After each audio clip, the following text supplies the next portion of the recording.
Cik, cik, saya ribu tak ada. Cik, cik, Pi, cik, cik, seru, cik, baik. cik, Cik, seru, ribu, cik, seru, cik, cik, pi. cik, Assalamualaikum, cik, cik, baik. cik, Cik, seru, cik, seru, cik, seru, cik, cik, seru, cik, seru, Assalamualaikum, cik, cik, baik. cik, Cik, seru, cik, seru, cik, seru, cik, cik, seru, cik, seru, Assalamualaikum, cik, cik, baik. cik, Cik, seru, cik, seru, cik, seru, cik, cik, seru, cik, seru, Assalamualaikum, cik, cik, baik. cik, Cik, seru, cik, seru, cik, seru, cik, seru, cik, seru, cik, seru, Assalamualaikum, cik, cik, baik. cik,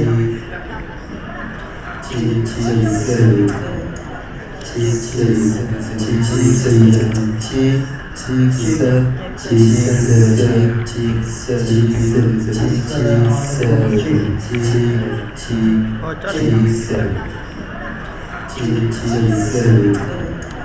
cik, seru,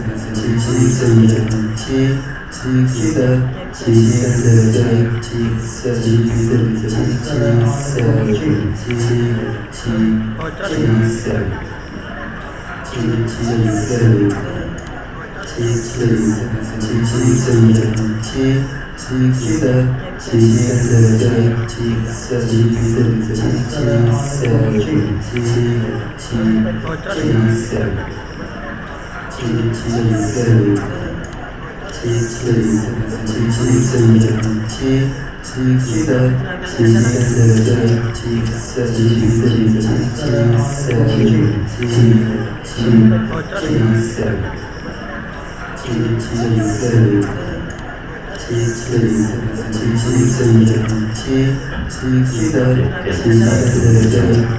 seru, cik, seru, cik, seru, cik, seru,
cik,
Tes.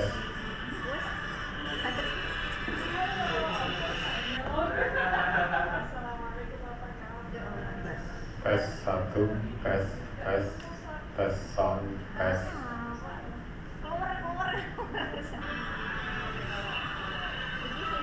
Nanti pakai yang lain sih.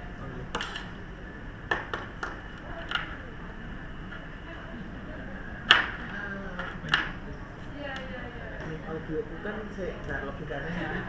Aku kan nembak OBS nganggo Zoom oleh seko iki. Mike, apa ini kan berarti kudu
Cek. mic audio.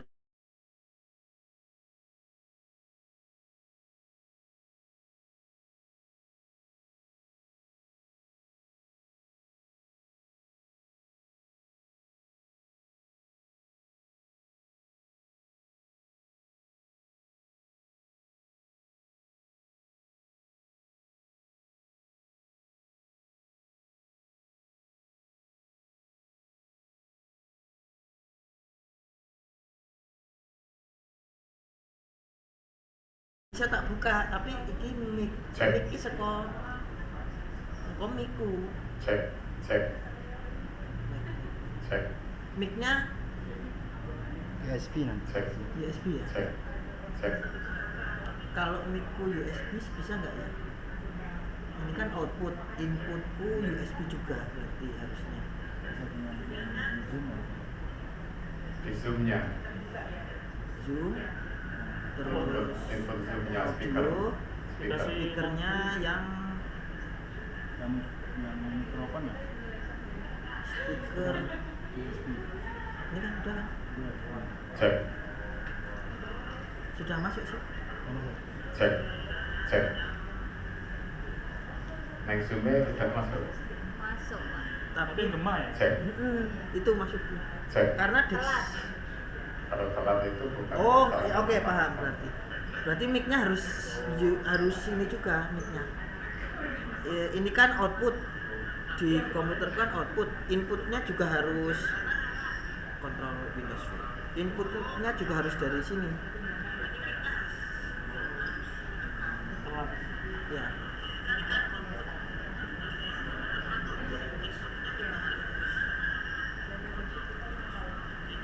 Output ini kan.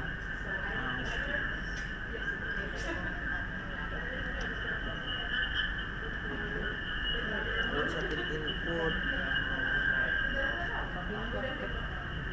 Dibuat speaker semua kan? sound setting, terus output. Nah ini inputnya harus USB.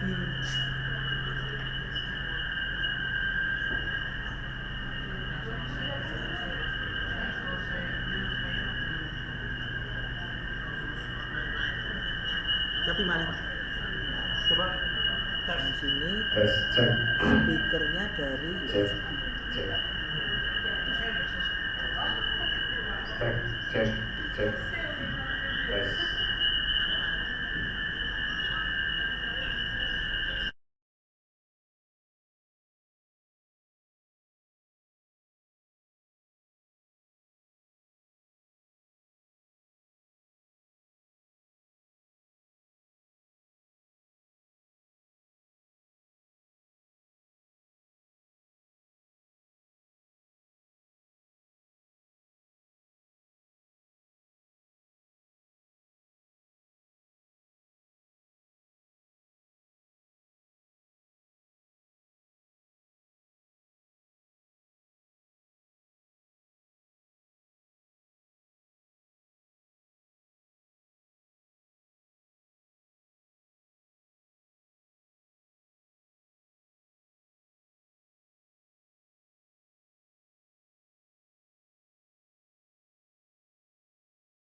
Harusnya ya USB. Ini kan USB.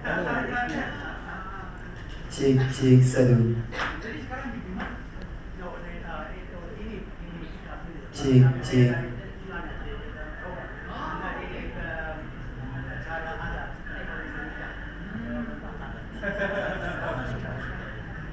Ini output kan?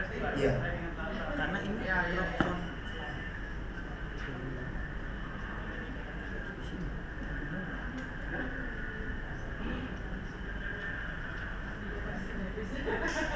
Cek satu.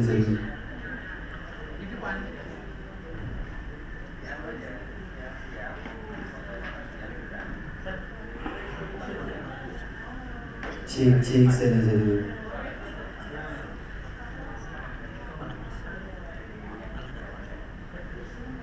Audio di sini malah nggak boleh. Cek satu.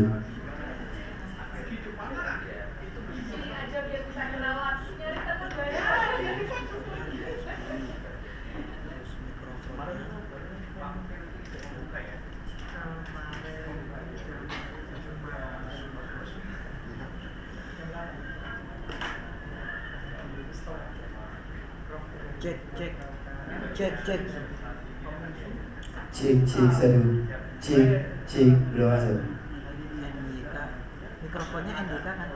Mikrofon kalau mikrofon coba USB Pak. Cek nggak mau. 3 jam dari bandara selatan. Kalau tadi ngerekam yang Dari coba carikan USB baru aja ya.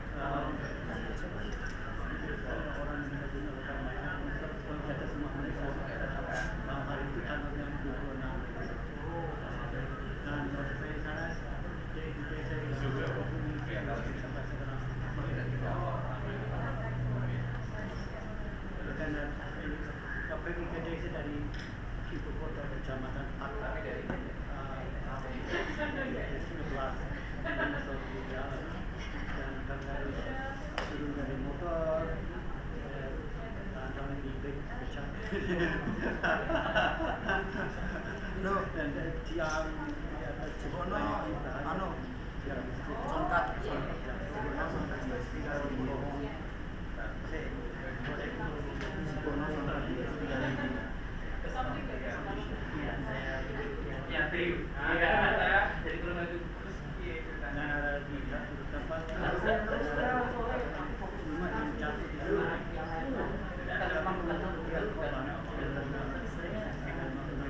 Tara kasih musik aja kan.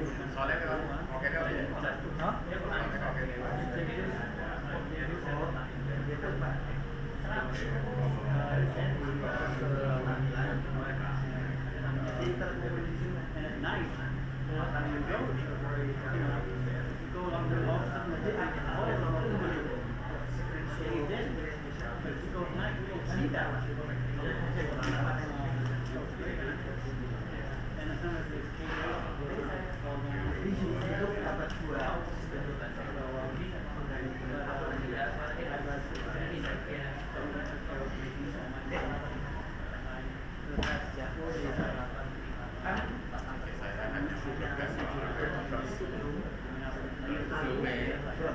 Dari Zoom ke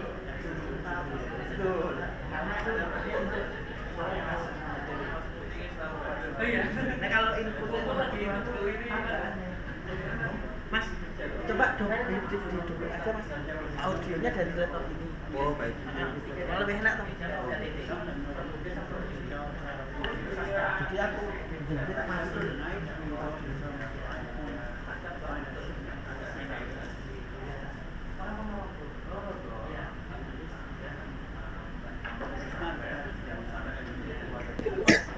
Speaker Indonesia tadi.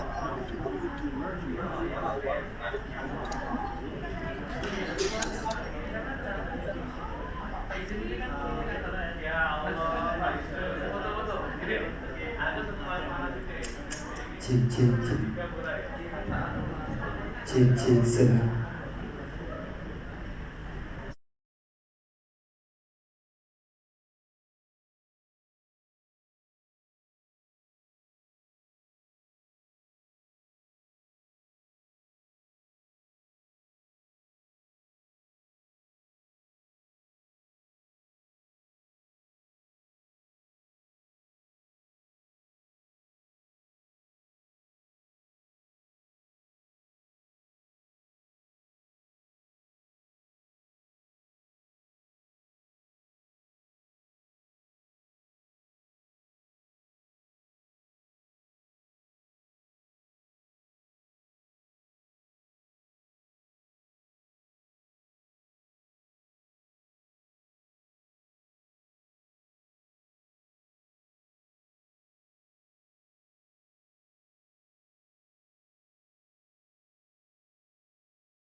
Itu tidak ora kamu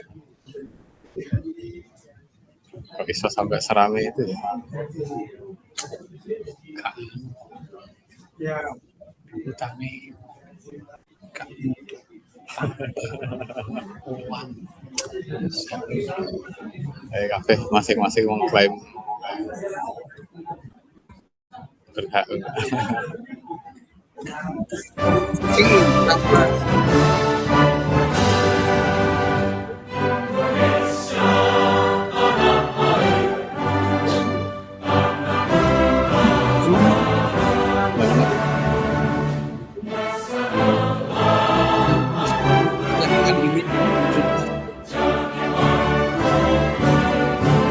Bener, kalau misalnya apa bu?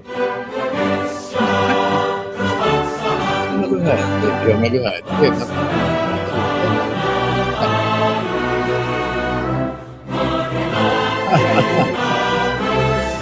jadi banyak deh.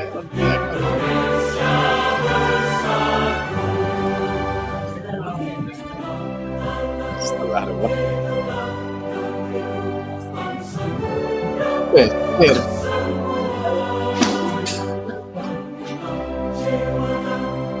Jadi semuanya ada di sini sentral. barangnya terus kurang biru Jadi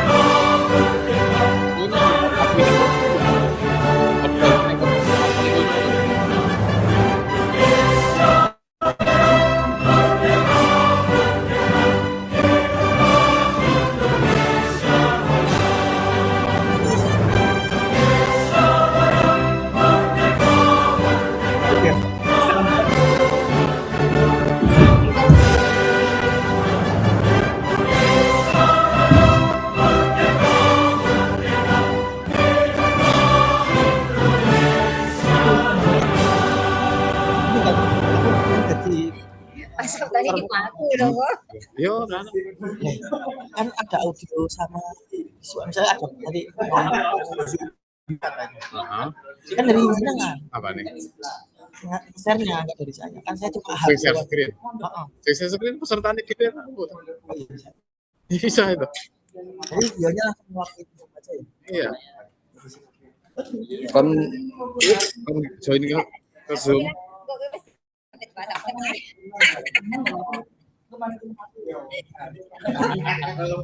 Benar ya, benar. Biasa di penyorang. Iya tak saya. Ya tak temen dah.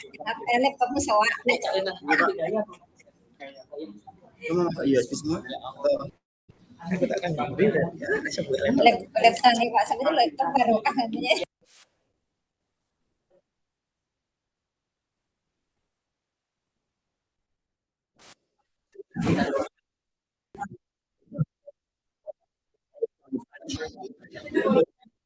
dari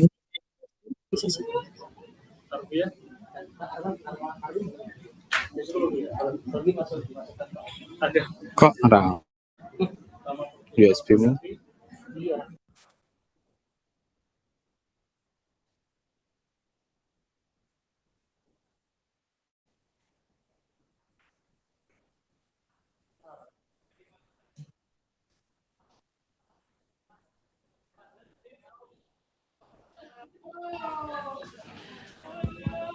Cek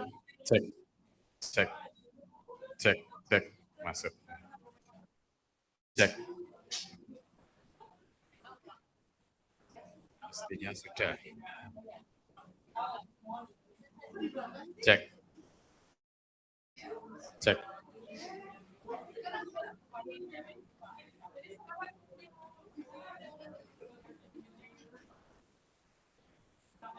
Cek, cek, cek.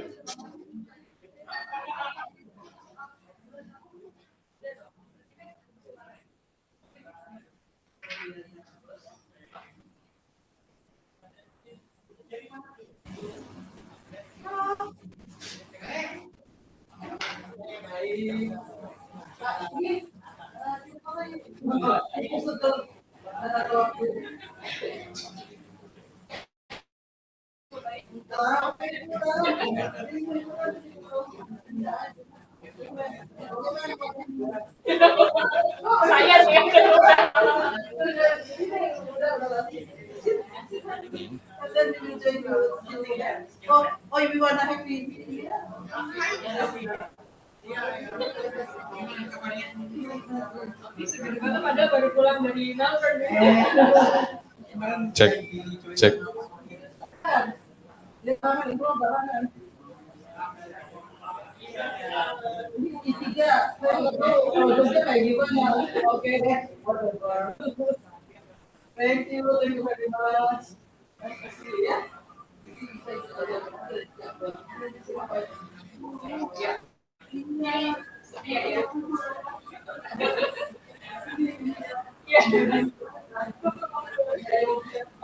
Cek, cek. Maksud.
Cik, cik, cik, seduh, seduh. Cik, cik, seduh. Cik,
Bismillahirrahmanirrahim. Assalamualaikum warahmatullahi wabarakatuh.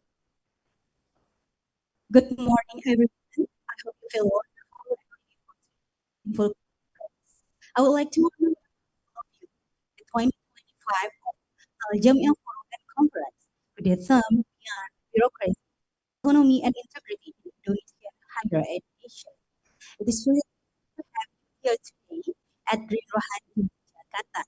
Please allow me to introduce myself. My name is Naomi Ainun Hasana, and I have the honor of chair this opening session. This conference, organized by Al-Jami'ah Journal of Islamic Studies, to address emerging concerns regarding academic integrity and ethical research in Indonesian higher education. We have forum partners meet for reflection, open dialogue, and share commitment, strengthening integrity in academic life. We are honored to have several distinguished guests with us today. Professor Nur Haidi Hasan, SAG, MA, MD, PhD, of UN Sunan Kalijaga, Yogyakarta. Professor Dr. Bill Ahmad, MA, Editor-in-Chief of Al-Jami'ah Journal, Sabri, MA, Senior Manager of Al-Jami'ah Journal. Dr. Bill Muhammad Khadafi, Convener and Managing Editor of Al-Jami'ah Journal. Abdul Qayyum, PhD, Head of Institute for Research and Community Service of UN Sunan Kalijaga, Yogyakarta. Our invited speaker, Professor Dr. Arif Maftuhi, MAG, MAIS, and Zulfa Sekia, PhD. Distinguished speakers, participants, and esteemed guests, thank you for joining us today. To officially begin this event, I invite everyone to stand and join in singing Indonesian national anthem Indonesia Raya, the hymn of UN Sunan Kalijaga, Jakarta. Ladies and gentlemen, stand up.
take your seat.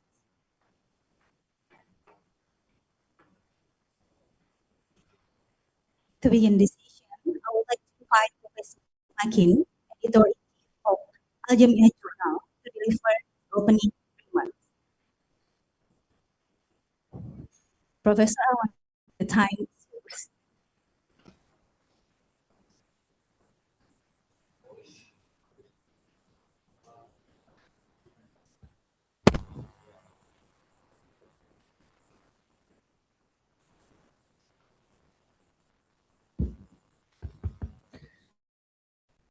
Salam. Good morning, everybody. What a wonderful and very sunny morning today. We are very pleased and very happy to welcome to the Jami'ah Forum, which is a revival of the long that we cannot hold due to pandemic, and because of our enthusiasm also decreased recently, and honestly speaking, because we are lazy too. So recently, as we witness, our enthusiasm is not in academic mostly, but for some pragmatical and perhaps also very much political. So whenever conference on seminar attended by officials will be applauded, and people are very enthusiastic to attend, and we gather and attracts more people. But when there is a serious seminar, it academic or educational, attract less audience. And we have this experience a long time ago. Al-Jami'ah is always quiet, less people, but it seems very serious. Yeah, we smile to each other, but perhaps our smile also means something. And usually in the second day, it's less people, much less. And our gathering, be it a national or local, usually celebrated due to highly official coming from the ministry or coming from the local government, from Pemda, and everybody will attend and listen, although not sure what they are really base their opinion on something or something on the ground. But this much more attractive compared to a serious research. So researchers, academics, and professors and lecturers have less and less place in our discussion and in our society. They receive less appreciation, and it seems that nobody listened to us, simply because we have no power, we have no signature. And this is very pity. And recently we are faced with so many flood of news and also flood of water in Sumatra. And we know how much manipulation in the media.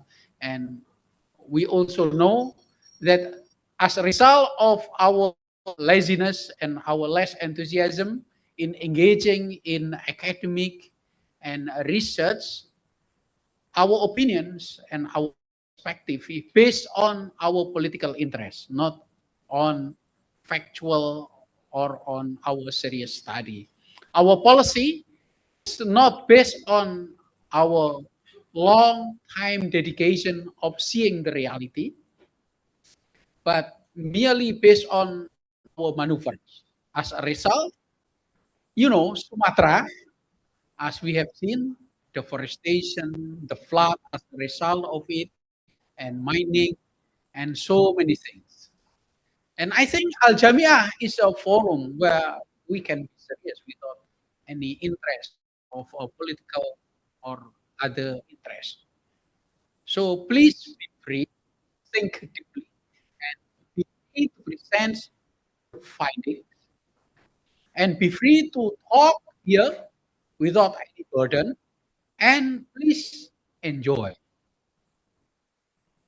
because all of this is very rare, and recently we cannot find any, because mostly we find ceremonies, rituals, repetitions, nothing new, and no innovation.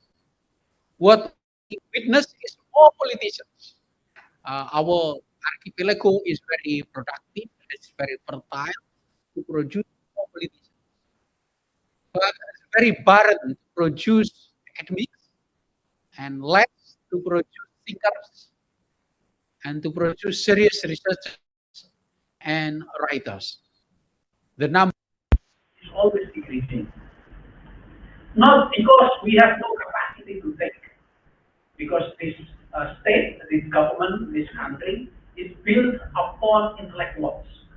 If we read Tan Malaka, if we read Raden Tirto Adi Suryo, or if we read Syahrir and Hatta, all are intellectuals, fine intellectuals. They have synthesis where they read sources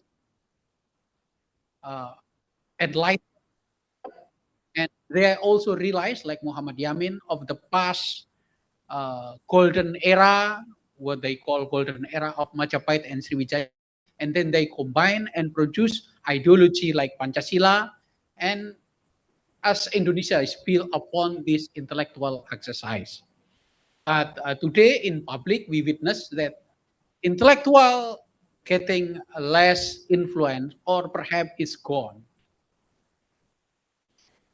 because of our pragmatic, and because we academic are not feel confident enough to see what in our head and what we have done research. So this is the place. So please feel free to express what you find during research, and feel free to speak what you find. And today title is very clear: Beyond Bureaucracy, Authority Integrity in Indonesian Higher Education. And we will talk a lot about this during 2 days. And mostly we have read your abstract, very fascinating. Yeah, critical. You give insight on how intellectual our campus and our academic much crippled and very much limited by so many boundaries, be religious, administrative, and political. That boundaries that limit our movement, that also decrease our intellectual capacity. So I would like to thank everybody here. Pak Dustin is my friend. Thank you, Pak, for coming from Nusa Tenggara. Yeah? And before that, coming from United States. And Budina is very loyal to Al-Jami'ah, like 10 years or more. Yeah.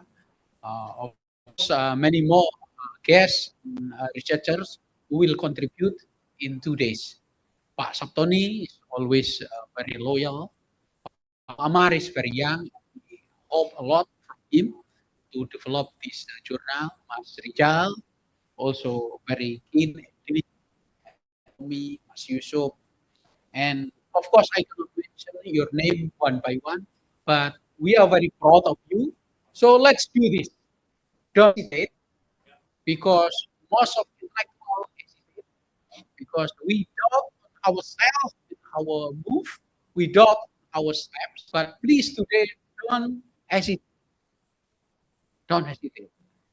And like would say it, the fool is always full of confidence, but the intellectuals always have doubt on himself and his solution. Please be productive, and thank you for your attention. And Assalamualaikum warahmatullahi wabarakatuh.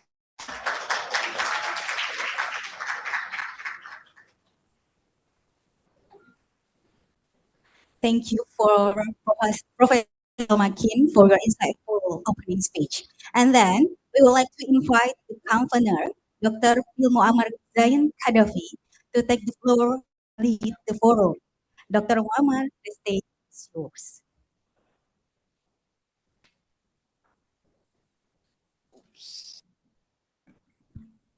Bismillahirrahmanirrahim. Assalamualaikum warahmatullahi taala wabarakatuh. The previous program was a bit formal, so just make it very casual today. Um, Even though we already prepared for two tables for the panelists, but we want to give the presenter equality of in terms of time and so on and so forth. So probably I'm setting the context of what we are doing in this series. And then after that, we will invite Professor Ang for a keynote speech, which he already prepared. And after that, we probably invite the panel, like 3% of you to come to the stage. But then everyone has the same opportunity to present here, to stand up right here in the podium, I mean. And so we can discuss with the Q&A section afterwards, and so on and so forth. So again, as Professor Makin said, speak freely. This is not an easy task to do, but just speak freely without hesitation. To be on the same page, kita setuju untuk berbicara apanya 2 hari ini. Hi. Again, applause for everyone who has joined us today. Good. So let me give some context for why this conference matters. I have actually prepared a presentation. So the tip is slowing down to stay true. Scopus rush. Like we are now rushing something, but I think we stop for a while and then rating about the direction that we are going to. Is it the true direction that we want, or probably it's not the good direction that we want to? So everyone speak aggressively, they race for deadline, they chase metric. Metric is now important, and also they try to outrun pressures that never stop. The burden is on us as lecturer, you to as students. Thank you for students who is coming in this conference, and also lecturers. Like the word is never stop for a while. So what are we rushing for?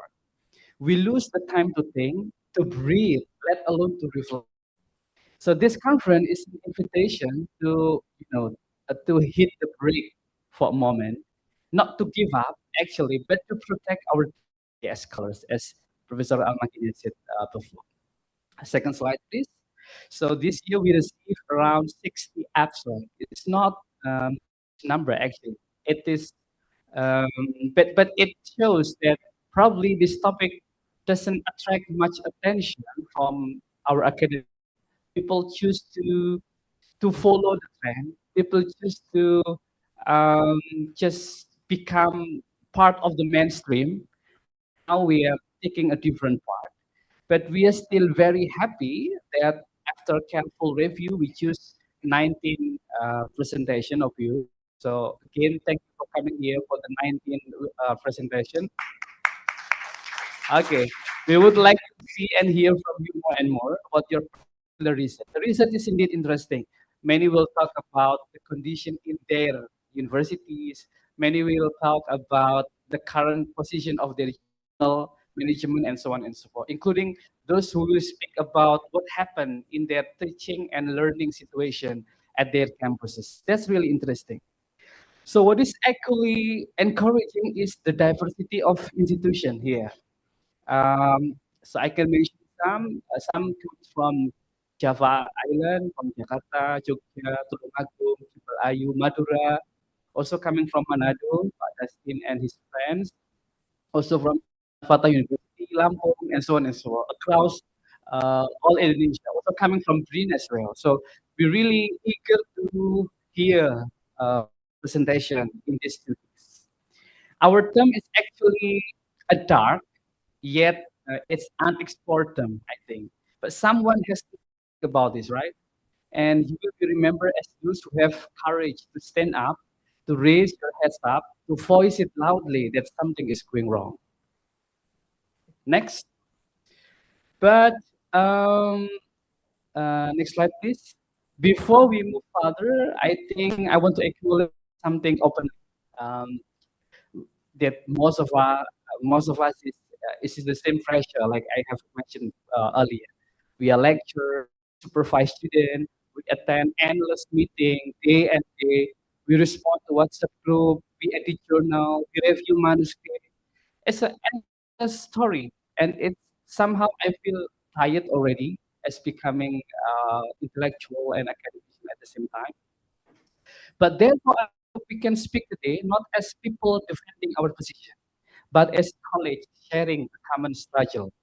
So as a professor, assistant professor, lecturer, student as well, we share a common struggle. So this forum is meant to allow honesty, not formality. We want deep reflection, not comment. And we are here because we know something is not going on the right direction. Next, please. Dear college, I will mention some sign of the wrong direction I mentioned quite a lot in the beginning of my presentation. So this one is a research integrity index published by the University of Beirut by Professor Lukman Meho. He highlights how structural pressure like funding, publication requirement, also ranking system, it shape our academic behavior, and integrity is probably no longer just of personal ethics. It is a product of system that rewards certain behavior and punish others. The data show that with strong institutional framework, we can maintain actually higher integrity. But if we see in the picture, for instance, several universities in Indonesia, they belong to the high risk categories in the integrity index. What does it mean? It means that something's not going right. So this should not be taken as humiliation, I think, but as a mirror. So this what happened today in our academic ecosystem, and we want to think clearly and deeply about this kind of issues these 2 days. Next, another case I want to raise up today is Tempo's investigation in 2024. It revealed case of illegal professorship involving figures in high government position. So beyond the shock value, the real concern is how academic titles have become political and economic assets than intellectual journey of someone who really want to earn something within their academic journey. So this issue, in our opinion, is also structural. When promotion systems are very rigid, very bureaucratic, and also heavily driven, individuals begin to see academic title as administrative achievement. It's something to think about. Next, another case, let's talk about ghostwriting.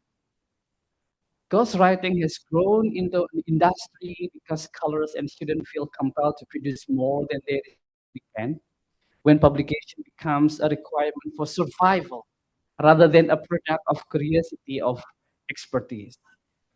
This reality forces us to ask ourselves what authorship truly means.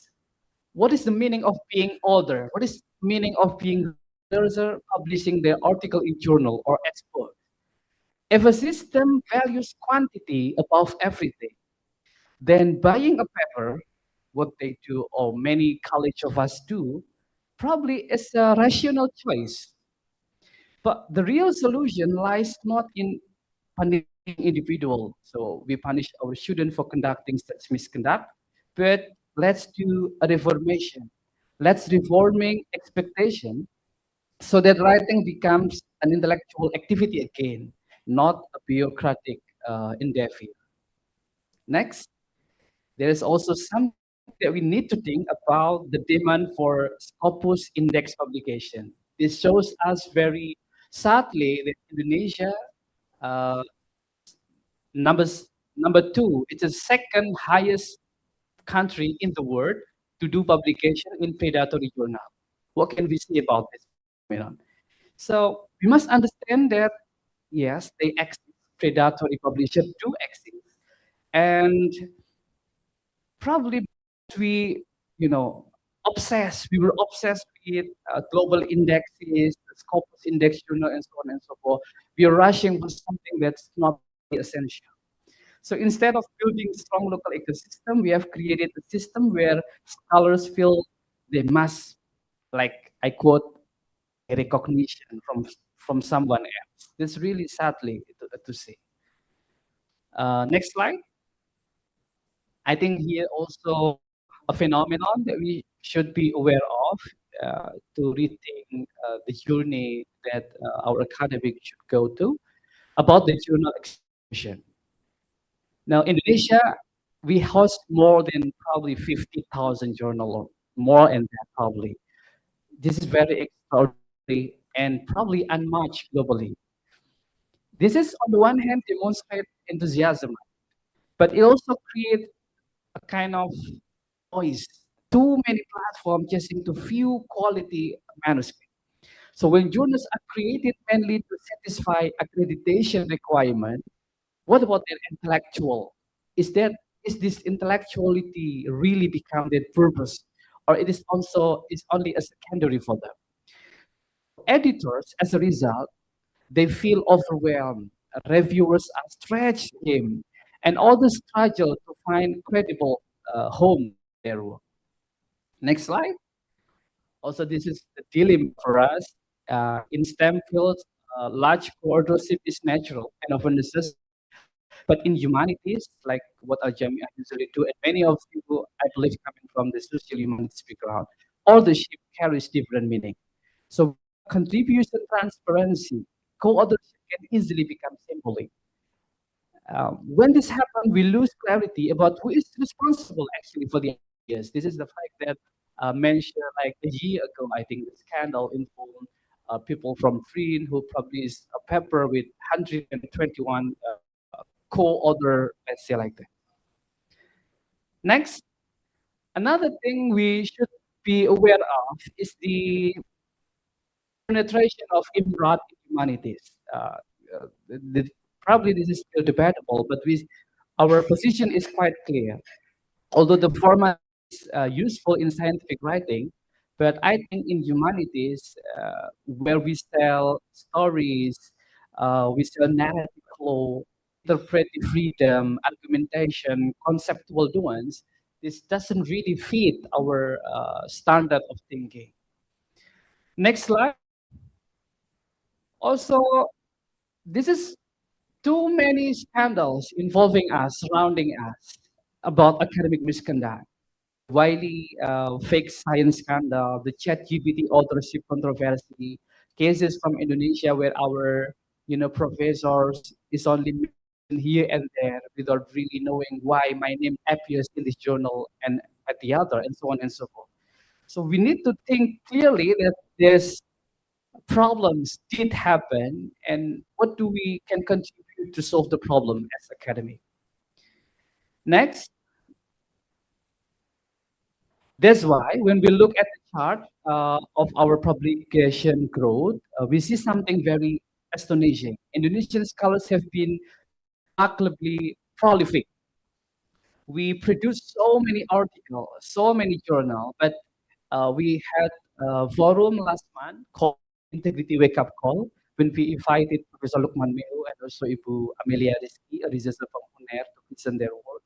They say that something not going right, and probably the problem is when our institutional structure they demand qualification without supporting the condition that make high quality scholarship possible. Next, this is probably one of interesting part that Professor Lukman Mehu shared to us in that forum. So I quote here, 600%, a decade of remarkable growth. It's what happened in our academia during the late probably 5 to 10 years. We achieved something big, 600% increase in Scopus listed publication, but this growth saw that we have tremendous capacity on the one hand and also ambition on the other hand. But however, success measure solely through numerical expansion is incomplete. The story behind the number just as much, if not more, than the numbers themselves. Uh, the other part of this slide, the blue one, the table, the Asian comparison reminds us that academic ecosystems differ dramatically across countries. Large publication numbers do not automatically place Indonesia at the forefront of knowledge production. When we look at the count of highly cited researchers, we see a different picture here. A picture shaped by long-term investment, stable funding, and so on and so forth. So there's really something to think. We only have a zero number clarified, highly cited researchers. In compared to Singapore, for instance, they have like 84 and so on and so forth. Again, this is number, but that can mirror what happened in front of us. Next, this is what probably something to go deeper. Um, we see this corpus probably once it was also it become a natural indexing tool, but for now in this monetized system, citation become currency, scholars become data generators, journal production line, and so on and so forth. So the focus is from discovery to feasibility, from depth to rapid, from ideas to metric. Next, it can remind us the conflict between Sci-Hab and Xavier, but I do not need to recall it complete here. But this really what's happening today in our academy. The last slide, perhaps. So, okay, let me just summarize what I present to you, and I read what I already wrote here. Okay, click one by one, please. As children of modern academic ecosystem, we now have new obsession. We count everything. We count the journal. We count the citation. We count the article. Everything is tracked. Everything is scored, and everything is ranked. But Indonesia's Sinta alone, they list over 13,000 journals. Click next, please. Perhaps this is impressive, but in what sense it is impressive? Does having more journals make our academic healthier, wiser, let alone make a new contribution? We must, uh, we could create like 10,000 journal and publish thousands of articles. Yet, if many are only thin slice from the same study, are we truly adding knowledge? Or are we simply spreading fragments that carry little meaning actually? This like salami slice served on separate plates. It's only a tiny thing. We must now ask ourselves, do this number genuinely reflect quality?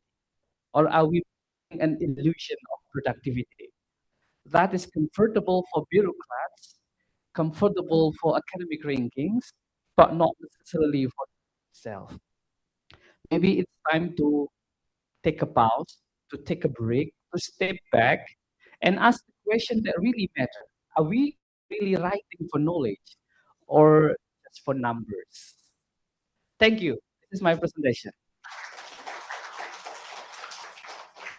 Okay, so because I want this session, we want the session to be casual, so probably we go directly to the Q&A section or respond perhaps to you before I give the floor to Professor Al-Maki. So anyone want to give a response or probably remark from what we said just now? So please, I'll be beyond from your institutional experience or personal experience as well. Is there any? Okay, everyone is a bit overwhelmed, I think. Yeah, this is the same feeling that we have today. We don't want to be part of this wrong direction, but actually we are part of it. So let's think in this. Uh, I'm positive that we can conclude something that we can agree with together at the end of the conference. Before I give the floor to Professor Al-Makin, um, I would like to say welcome to Pak Sibawe as well.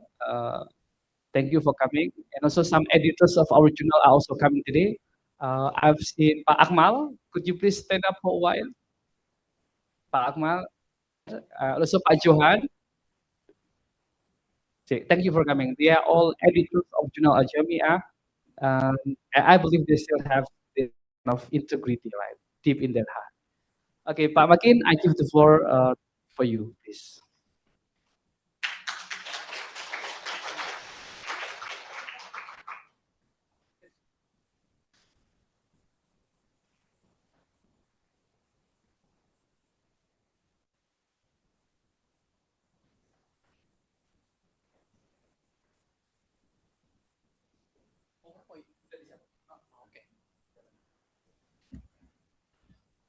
Atau mungkin di situ lebih santai ya.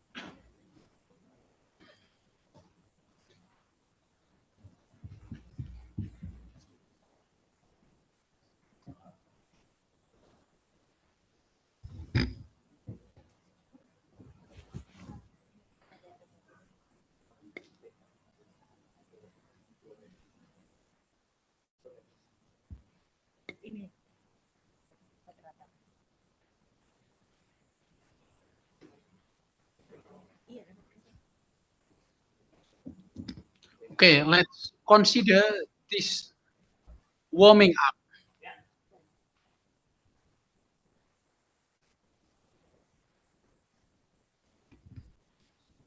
So the crisis of thinking in us, in Indonesia. So, dear colleagues, we are in crisis of thinking, even in our academia. My humble presentations would like to show our profound crisis of thinking in Indonesia, characterized by intellectual paralysis and our failure of authentic critical inquiry. I would like to argue that Indonesian mind is constrained by three hegemonies. First, internal colonialization of thought by political power, where, as Daniel Dakidai critiques, knowledge production is engineered by state and elite interests. Second, pervasive epistemological dependency, like Ignaz Gladden also showed, resulting in derivative intellectual tradition reliant on Western framework. And third, a deep-seated cultural inclination toward ritual, myth, and feudal obedience, a pattern traced from pre-Islamic archipelago through New Order to today dogmatic public discourse. My analysis shows how these three constraints, political subjugation, intellectual mimicry, and ritualistic repetitions, has transformed education and academia into apparatus of administration and social control rather than engine of liberation. As a result, our legacy of critical thought, like from Tan Malaka to its founding intellectual, has on. And my paper show the restoring autonomy and integrity to Indonesian higher education require a deliberate systemic rebellion, reclaiming the sovereignty of thought from political manipulation, synthesizing global knowledge with the grounded local epistemology, and courageously reviving critical, questioning spirit that once defined the nation intellectual vanguard.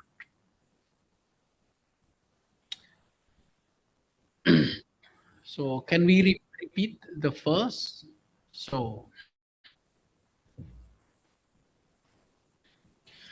we are at the moment cease to think clearly. Our vision clouded our fear of power, fear of institution, and severe social and religious political consequences.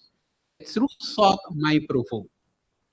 This intellectual paralysis prevents us from properly appreciating our own capacity for reason. Trapped in confusion, we are lost, unable to apply any method or theory with clarity.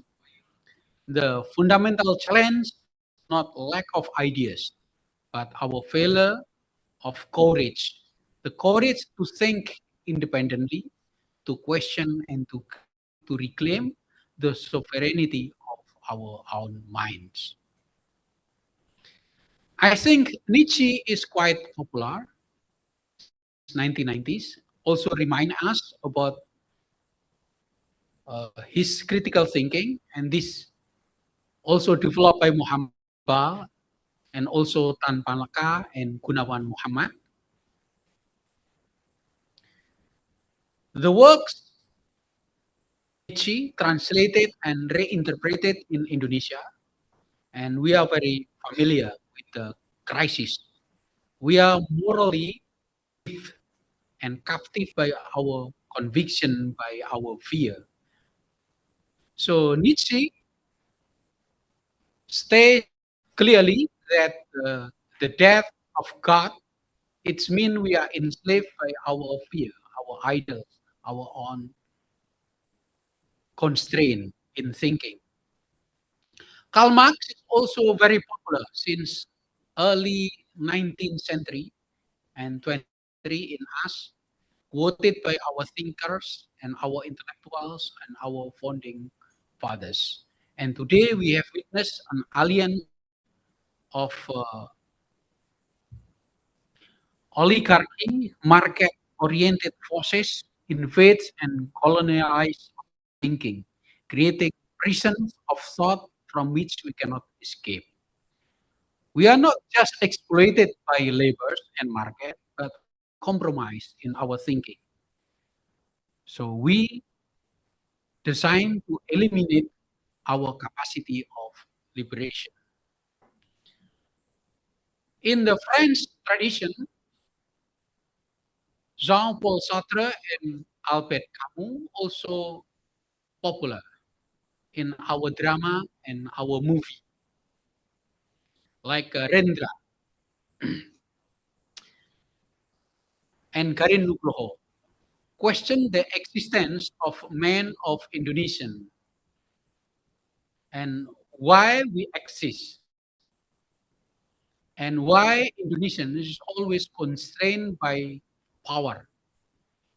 Mokhtar Lubis also one of example that only see our weakness as Indonesian men, and also Pramudia Anantaturul. He warned us our feudalistic tendencies that perceive in our collective psyche. Our mindsets always obedience to autonomy and authority, be it religious and political. And recently in our public space, I think it's quite useful to borrow Jean Baudrillard reality that the world in us is only simulation. It's image that we created on purpose. We no longer describes our own reality, but our reality is shaped by what we want, not what it is. And both Baudrillard and Michel Foucault in the French tradition also translated many times in Yogyakarta, in Jakarta, we also realize this. But the impact of both thinker is to what extent is that our questions. Let us return to Tan Malaka. Tan Malaka sees our weakness, our enduring addiction to myth making, obedience, and feudal mindset. An observation later echoed by Mukhtar Lubis. He describes our cure return to our mind in scientific and academic, grounded in the logics that maybe can cure the shadow of feudalism. But today, mostly we are confused.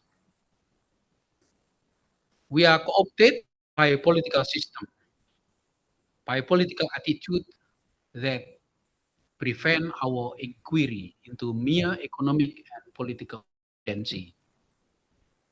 And Tan Malaka, in his book, Madilog, also realized the deep analysis of Greek philosophy, both Plato and Aristotle, to pursue the first principle of inquiry, whether the truth coming from our ideas or the truth coming from reality in our eyes.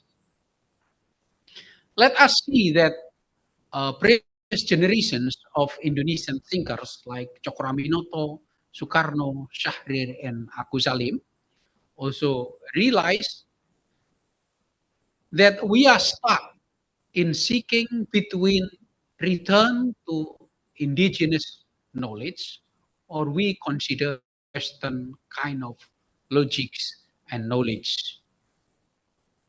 Muhammad Yamin, for instance, he glorifies the past Majapahit and Sriwijaya, also Purbacaraka, return to the old literature like Kakawin and Serat.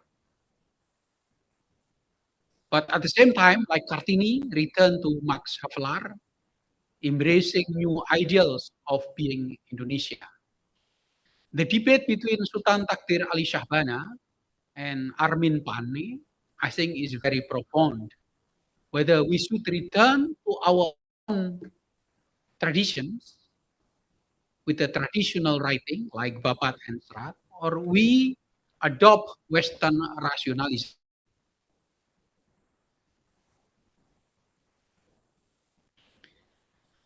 Let us return to the two Indonesian contemporary thinkers, Daniel Dakidai and Ignaz Gleiden. Using Michel Foucault, Daniel Dakidai reveals a power engineer system where politics does not merely influence but leads thinking. The intellectual become discursive product of machinery. Academia is hollow, is a creation of political pressure rather than independent inquiry. This legacy creates a nation we are dependent on the directive of power, unable to conceive thought outside our framework. Ignaz Gleiden, on the other hand, is also very critical in finding our epistemology, returning to our history and social context. So the debate still goes on, but I would like to remind our previous scholars like Purba Charaka, who returned to Arjuna Vivaha, try to return where politics and knowledge have interplay. And I think our colleagues like Rick Leff and Peter Carey also read Babat Diponegoro, Waruchi, and Babat Tanah Jawi to access philosophical and historical soul of the archipelago. But what we have today, that our knowledge is only repetition, trapped our religious dogma. So the fiqh, the halal and haram, always repeated in our knowledge production. And our question is always whether prohibited or allowed. We cannot go beyond this fiqh orientation. And this creates fear also in our system. We always question whether administratively this is correct or administratively this is incorrect.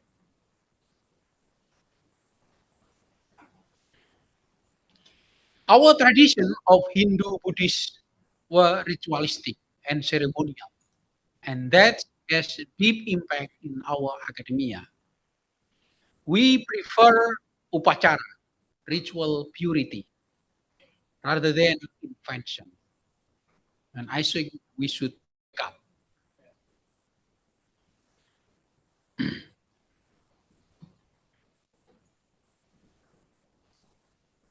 So, to be honest, we are in crisis.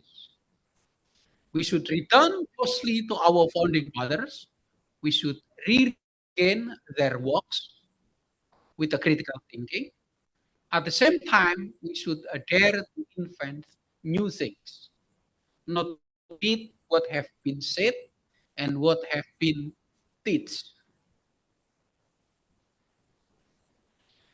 Ladies and gentlemen, during these 2 days, I have read some abstract that is critical, and we encourage you to to be free and to speak what is reality and what we are forced to accept reality according to power. Thank you very much.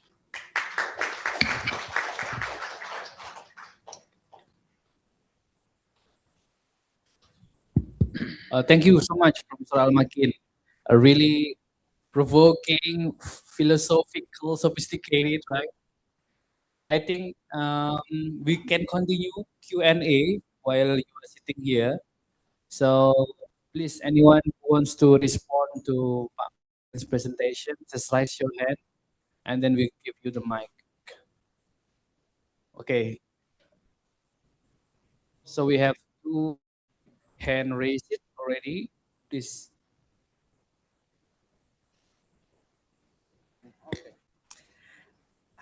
Amazing, Pak Al-Makin. Your reflection is very deep, and we are very thankful of that. And in my opinion, since Indonesians are known as very religious, 99% according to Pew Research Center, that Indonesians say are very important, while in Europe they say maybe only 10% who say religion important. Based on this research, I think while you are addressing Muslim, I think it's a very good idea if you could cite it more on the legacy of Islam, as you said, a lot of scholars from other people of other religions, and that make. Are you going to take us away from our own traditions? So I think it would be much better also if you could set it more from the Islamic legacy examples of these, and also, well, progressive interpreters of the Quran would be very nice. This is one, and then second, you had been a rector for 5 years, so you have experiences. So how do you think this kind of thinking blocking because of this repetition develop, whether it is in Indonesian context, whether it is better to be top down or bottom up? And if it is bottom up, I think the conference is one of the example that we would like to say something. And from the top down, how can we bring these ideas to the ministry? Yeah. Thank you.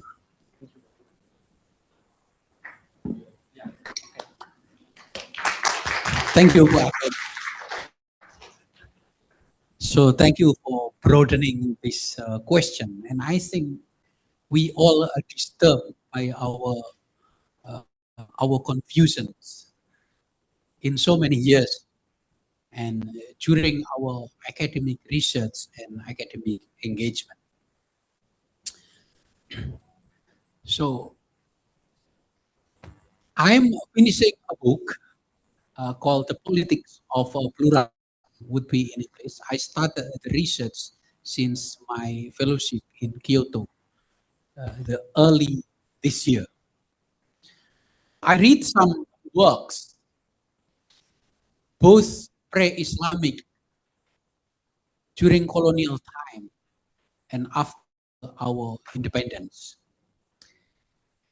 This is my hypothesis that we tend to repeat the same pattern but with a different faith because Indonesians are relaxed in changing religions. So we are not quite persistent in defending our faith, but in reality and our history, we changed our religions many times. Of course, we should see it in centuries, not in 1 or 2 years. For instance, during the 4th and 7th century, we tend to mix between Saiva. Saiva is today called part of Buddhism, and Vaisnava. Vaisnava believe in Vishnu, God Vishnu. Saiva is believe in and penetrate God Shiva. And it mixed with Tantrayana. Tantrayana it could mean Buddhism and could also mean Saiva, like the practice by Kertanegara, the king of Singasari. But knowledge and power is always mixed, and knowledge always serve to power. And we always practice ritual or upakara to maintain the harmony between knowledge and power. And knowledge is always in the service to power. I participate in many ritual in Saiva that repeat so many mantra. The mantra says in the hope of harmony of nature, man, and power. And that mantra with the same pattern and same ritual I can form not only in Saiva practice, but also in Islam, in Ilan, in NU. This ritual, it takes hours, 3 hours, but the song is very similar. The only difference is that in Saiva practice, the language is Sanskrit, Japanese, or Balinese. Whereas in traditional Islam practices, the language is in Arabic and Japanese. The pattern of the ritual is the same. Offerings of the food, praying to gods or goddess. And after that, we have meals. And I think many anthropologists, like Pak Mark Woodward, who also still often visited, and also Hefner, and also Pak Ron Bukenpuls also witnessed this, that ritual of Quran or Kanduria is only repetitions of Saiva and Vaisnava practices. So, same logic, our knowledge production until today with a different faith, which is Islam, is only repetition of the old Saiva and Vaisnava. So is our structure of society. So during Mataram, Sriwijaya, also Majapahit, our structure is very neat based on caste or Varna or Kasta, Brahmana, Satriya, and Indra. So this kind of Saiva structure still exists today. Kiai, Gus, and Santri. So this structure reflects the old Saiva and Vaishnava. It's not new. So when you are Kiai and Ghosh, it's the same as mana. You have a certain privilege to say, and you make no mistake. If you are make mistake, you are forgiven. If you are fighting, perceive not fighting. This is between gods and gods, not between man and man. If you fighting, it's mean blessing. If you take money, it's a berkah. If you do mining, it's allowed. If you do bribing, it's halal. Because you are in the rank of Brahmana, not in Sudra or in other rank. So this kind of repetition I've seen that will be in my book. And until today, the mode of thinking between halal and haram is always repetitive. It's repeated in the MUI fatwa and Muhammadiyah and NO is always repeated. We cannot go beyond this halal haram mode of thinking. So that is my answer, a bit complicated and perhaps doesn't. And in our bureaucracy, during my humble experience, also the same thing. We tend to repeat what we have known, and we tend to stress what we believe. We avoid what is different. We cannot tolerate difference. Either we are silent with the different, or we suppress the different. If something is different from the common, try to pretend not to know. There is something different we don't know. Like what happened in Sumatra, we know it exactly. How many hectares, how many acres, how many millions of land that is already deforested, that it's transformed into palm oil production. That's we know it, but we pretend not to know. We tend to be silent because we don't want in trouble. To be different, something that is we always avoid. So that's what I learned from my meditation during my fellowship. And thank you very much. Yes, of course, I would mention Muslim scholars in my book like Majid, Azumardi Azra, Johan Effendi. It's also, try to break this repetition, but not sure it's successful. To be honest, like Muhammad Arkun, Nasser Hamid Abu Zaid, or progressive Muslim, they cannot be accepted in their own country, but they have a good place in Indonesia. Many young generation of their works, we translate their hermeneutic, their postmodernism, and also their deconstructionism. But people, we tend to be a monism. It means we protect our territory. We cannot use that thinking to our own groups. So we will defend our territory. It's called monism. Our path is always right. So the impact of their critical thinking in us is too little, if not none at all. Thank you.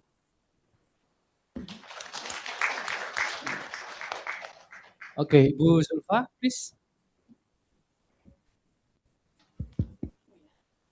Thank you very much. And yes, I do agree with you, Pak Almakin. And this is, anyway, our first physical encounter. We've been friends before in Indonesian Young Academy of Science, but because we are no longer young, so we both are retired. Yeah, and I do agree with you that culture of conformity, our culture of conformity, really wasn't, I would say, the colonial or the colonialism in knowledge production. And for that one, I really congratulate Al-Jami'ah conference for being courageous to be different with the current patterns and trends and policies that support or even incentivize academic integrity issues in Indonesia, um, this conference brings to the fore issues that really need to be discussed. And for that, I would like to congratulate Mas Muammar for organizing this really important discussion. So that's my opening remark to you that I should have said earlier. But anyway, yeah, regarding to Prof. Al-Makin's presentation on colonial thoughts and post-colonial thinker, I guess mimicry is Homi Bhabha's, theory. And we apply that into Indonesia's knowledge production, for example, Fedi Hadis or Daniel Dagedai, or even earlier, I would say, Ki Hajar Dewantara. They really see, they are really critical and reflective of Indonesia's condition, our cultural conformity, and so on and so forth. But they also see some good things from the West. So they combine it, right? Because colonialism, in, for example, Ariel Herianto's definition, will be the alignment of the marriage of interest with elites, both in Indonesia and from from the West. And if we reflect on current university policies, for example, with integrity issues, the way our policies reflect, or our national policies actually mirror or mimicry, a form of mimicry of global ranks, right? That we only see matrices, performance indicators, and they just simply tick the box. So in this kind of, I would say, dominant trend, and by looking at post-colonial thoughts, how would we operationalize or put them into, or translate them into some strategic actions? You're the experts in post-colonial thoughts. Thank you.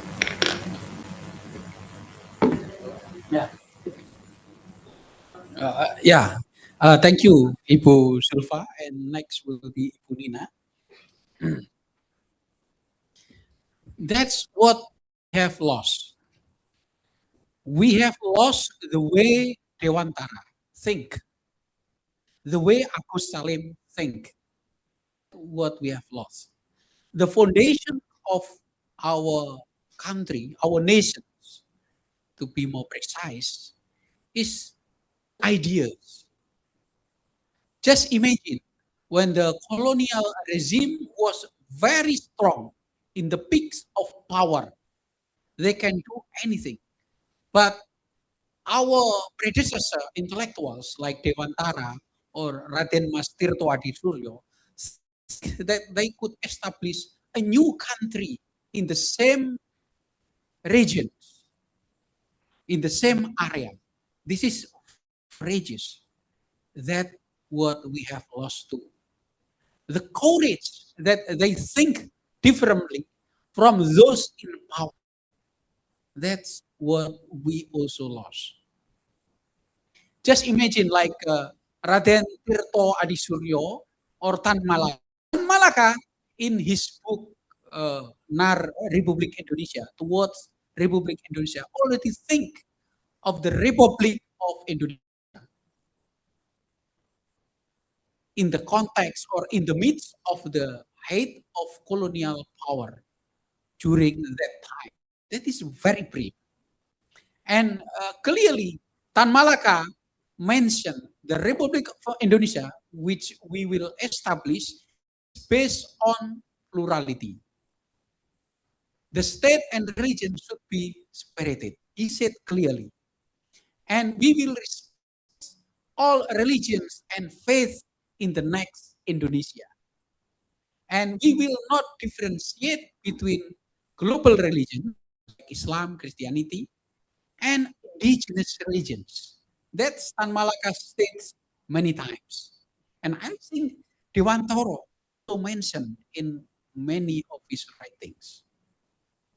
But recently, since the collapse of the New Order, the spirit of intellectuals is become compartmentalized.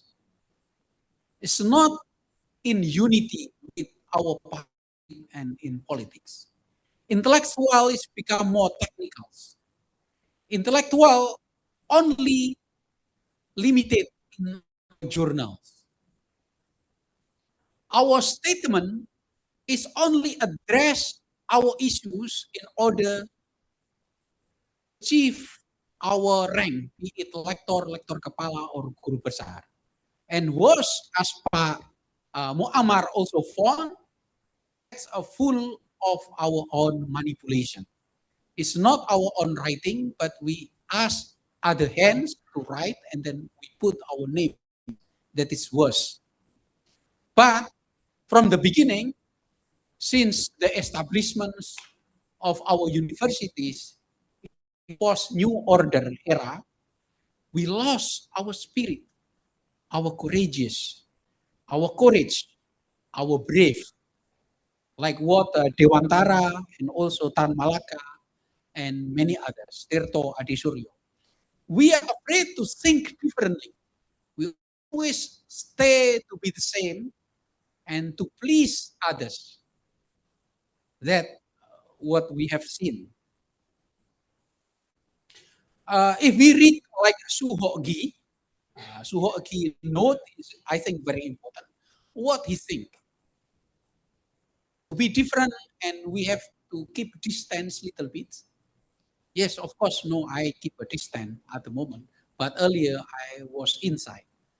And if we also read Ahmad Wahid, also another note, that is also important. And all of this is lost. We do not read their works anymore. What Ahmad Wahid, what Suhogi have criticized, and we, and even worse, our politics is not based on our intellectual capacity, but based on money, based on envelope that distributed during the elections. So intellectual power is lost in us, in our public life, in our political life. Please remember that this nation, this country is built upon intellectual freedom. We protest the Dutch colonialism based on reading, our reading of Marx, our reading of Nietzsche, our reading of Thomas Hobbes, our reading of John Locke, our reading of many Enlightenment thinkers. But we then contextualize in our condition. It is very clear in di bawah bendera revolusi, under the banner of revolution, Soekarno cites so many European thinkers, but he combines with indigenous reality and in the face of Dutch colonialism. And this kind of reflection is no longer appreciated. Was in the era of digital, in the digital era, in the social media era, this is all buried with the fake news, with hoax, with influencers, with the video, short videos, and clippers. So we are struggling. We are now struggling. And thank you for the kind reminder. Thank you very much. Bismillahirrahmanirrahim. Assalamualaikum warahmatullahi wabarakatuh. Well, glad to be here again to meet you because, as you said, that I have participated in Al-Jami'ah Forum. I think it's beginning 2010. I have published maybe 3 or 4 articles in Al-Jami'ah. At that time, I didn't expect that by publishing at Al-Jami'ah, I can be promoted to be a professor in 2017. Well, I was writing my intellectual my intellectual exercise, but then the reward comes later. So when I see the call for paper, actually after I have submitted my paper, then I see the whole picture of the term of the conference. I really want to come because your topic, your presentation this morning is also well, let's express my feeling about my anxiety about how the problems of publishing becomes unethical, like the presence of predatory journal, and then also I'm concerned about the disconnection between intellectual production or knowledge production with the policy making process. It seems like in Indonesia, publication is publication, knowledge production is knowledge production, and then policy making process is another matter. Yeah, it's disconnect between the two. But I am here to reflect what you have already said, both of you. Actually, that's also my thinking. My surprise or shock, actually, like about maybe 5 years ago when I noticed that people surrounding me suddenly become a professor, and there are so many publications here and there. But actually, in their daily life, there was no track record of ability to write, but suddenly they become a professor. So I think, yeah, I think last 5 years there has been like increasing phenomenon like this, like what you have shown in the tempo. That's not only the phenomenon in Kalimantan, but also in my province. Yeah, you know that. So I'm glad that you raised this issue, and I hope this can be challenge voice to the existing, like when we are being quiet about that practice means that we approve and not there is rejection, but this conference I think resistance to that kind of uh, emerging unethical tradition, and I hope we can speak clearly in this conference. Thank you very much. Assalamualaikum warahmatullahi wabarakatuh.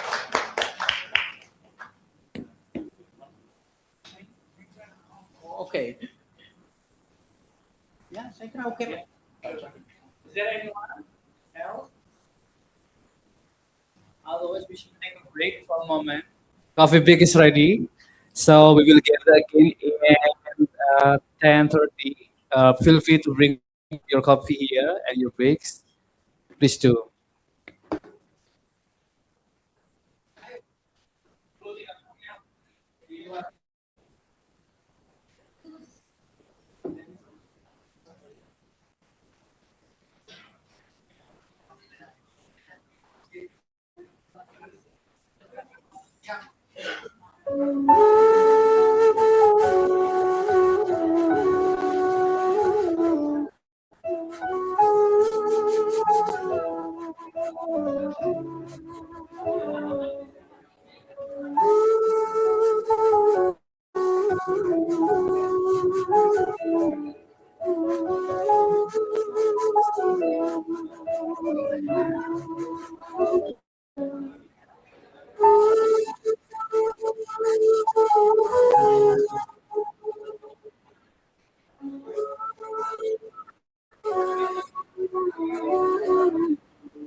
So I would like to call three of you to probably sit in front of us, Bapak Hadamin Fadli Robi and Muhammad Maulidat from UII Kaliurang.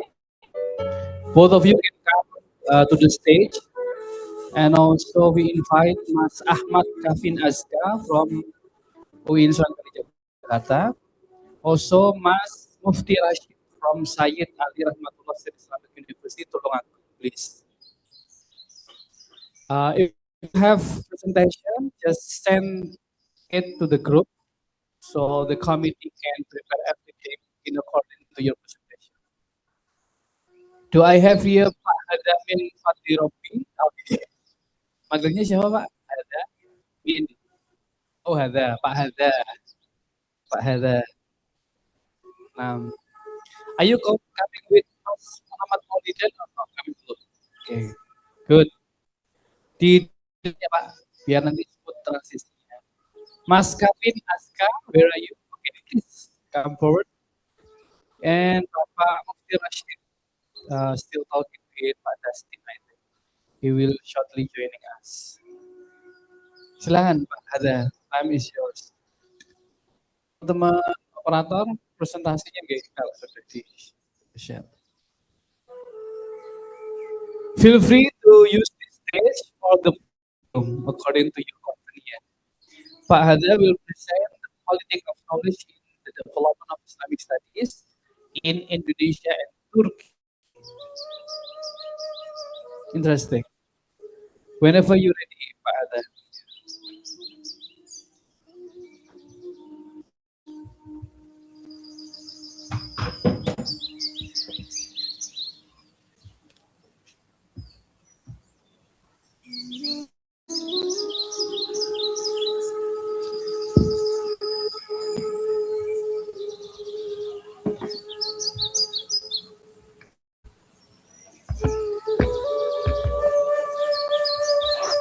I've sent the email, the presentation.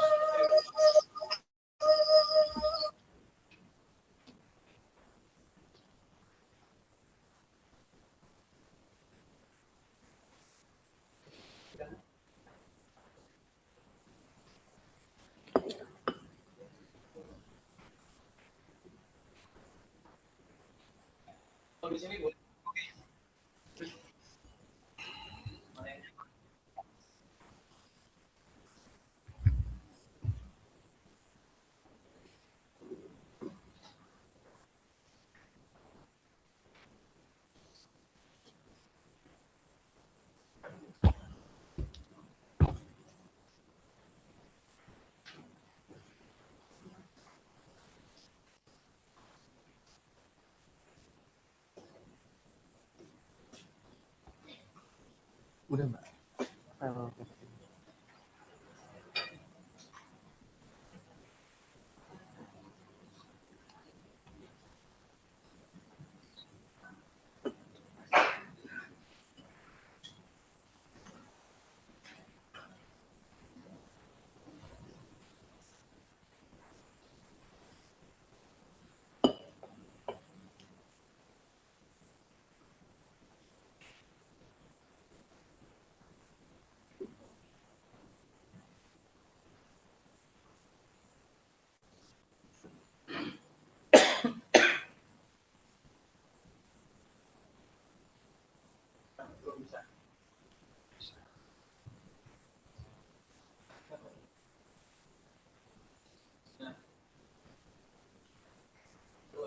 Oh no, not that one. I send a different file. Saya udah kirim file baru di grup WA. Ada file baru. Ada file baru di grup WA.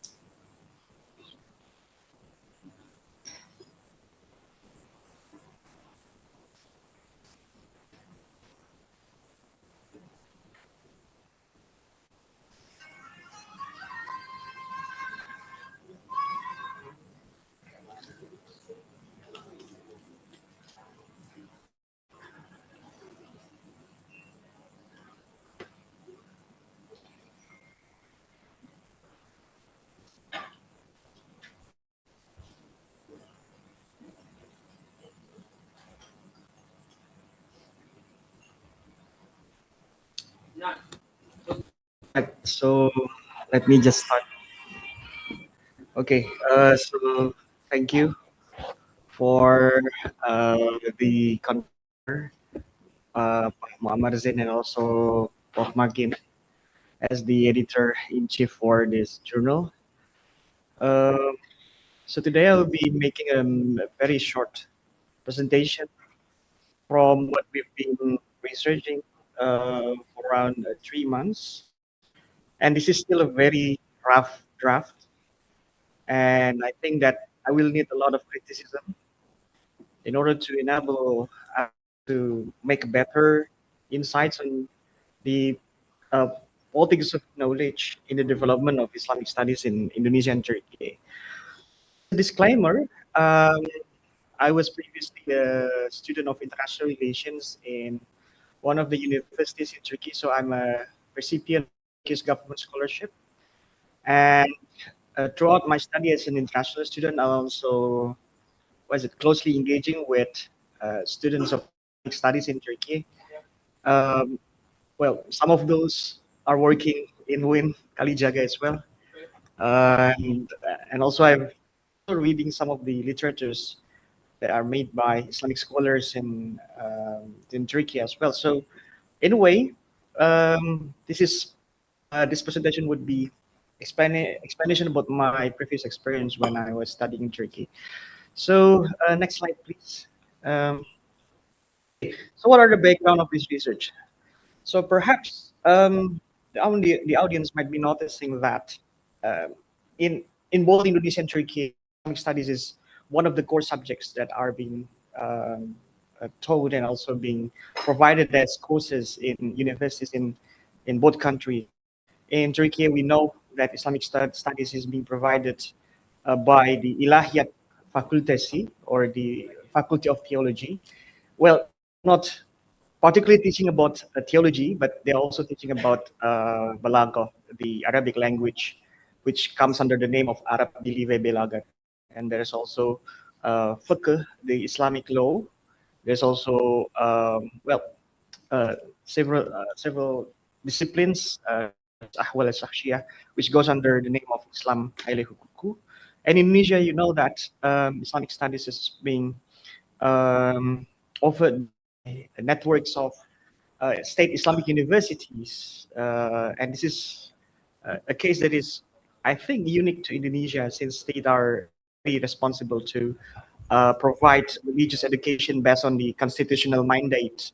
Um, but currently, Indonesia and Turkey are also experiencing similar challenges under the increasing nature of authoritarian neoliberalization, where we know that Erdogan has been ruling since 2003, and he intends to stop until, well, at least until 2028. There has been several talks, and um, very recently, many journalists and also professors are being arrested because of their oppositional standings in the government. And we are also looking into the same trends in Indonesia, where we are looking into the regime of Prabowo, who is currently, what is it, making a lot of authoritarian overtures during the first year of his presidency, while at the same time strengthening the practices of neoliberalism, as we've discussed in our previous speech provided by Pak Makin and also Pak Muhammad Zain.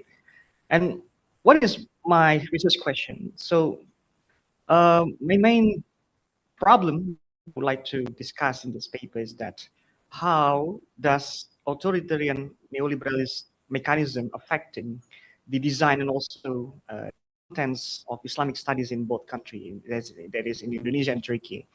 And the focus of the research is looking into how state are trying to influence the dynamics and also knowledge production in higher educational institutions, especially those who are working specifically in on the issue of Islamic studies and how it will affect the formation of citizenship in both countries. Next slide. So my conceptual framework would be more focused on authoritarian neoliberalism.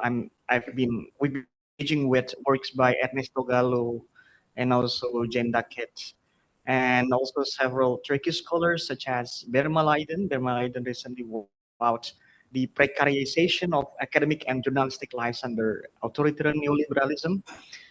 And yeah, of works on authoritarian neoliberalism has been made in Turkey, but not so much in Indonesia, particularly on the academic field. So I think that one of our contributions would be providing new insights about how authoritarian neoliberalism would impact development of certain disciplines such as Islamic study in Indonesia. And one of the key points that I would like to emphasize is also about politics of knowledge. Who actually controls the of knowledge in both countries, that is in Indonesia and Turkey, and for what purpose that they are trying to design such curriculums and also courses. And particularly in the recent paradigmatic debate in Islamic studies recently, there has been some effort to include decolonialism in the courses and also indigeneity in knowledge production as mentioned by Pak Makin.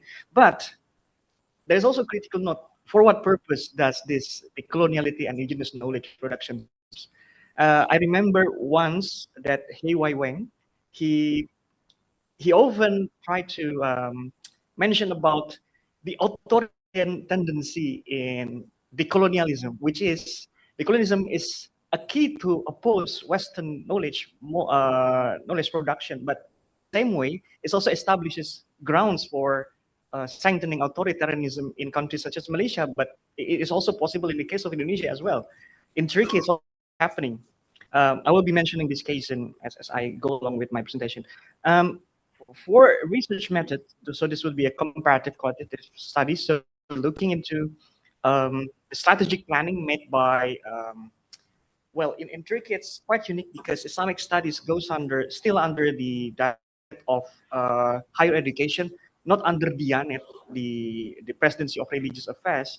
But since Ilahiyat of the theological faculty in Turkey are intended to produce imam and khatib and the preachers and faiz and also religious teachers. So in the course designed, the universities are in close coordination with the in this aspect.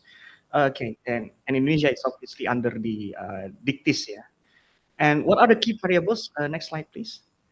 So we will be looking into three different variables. That is the curriculum shift.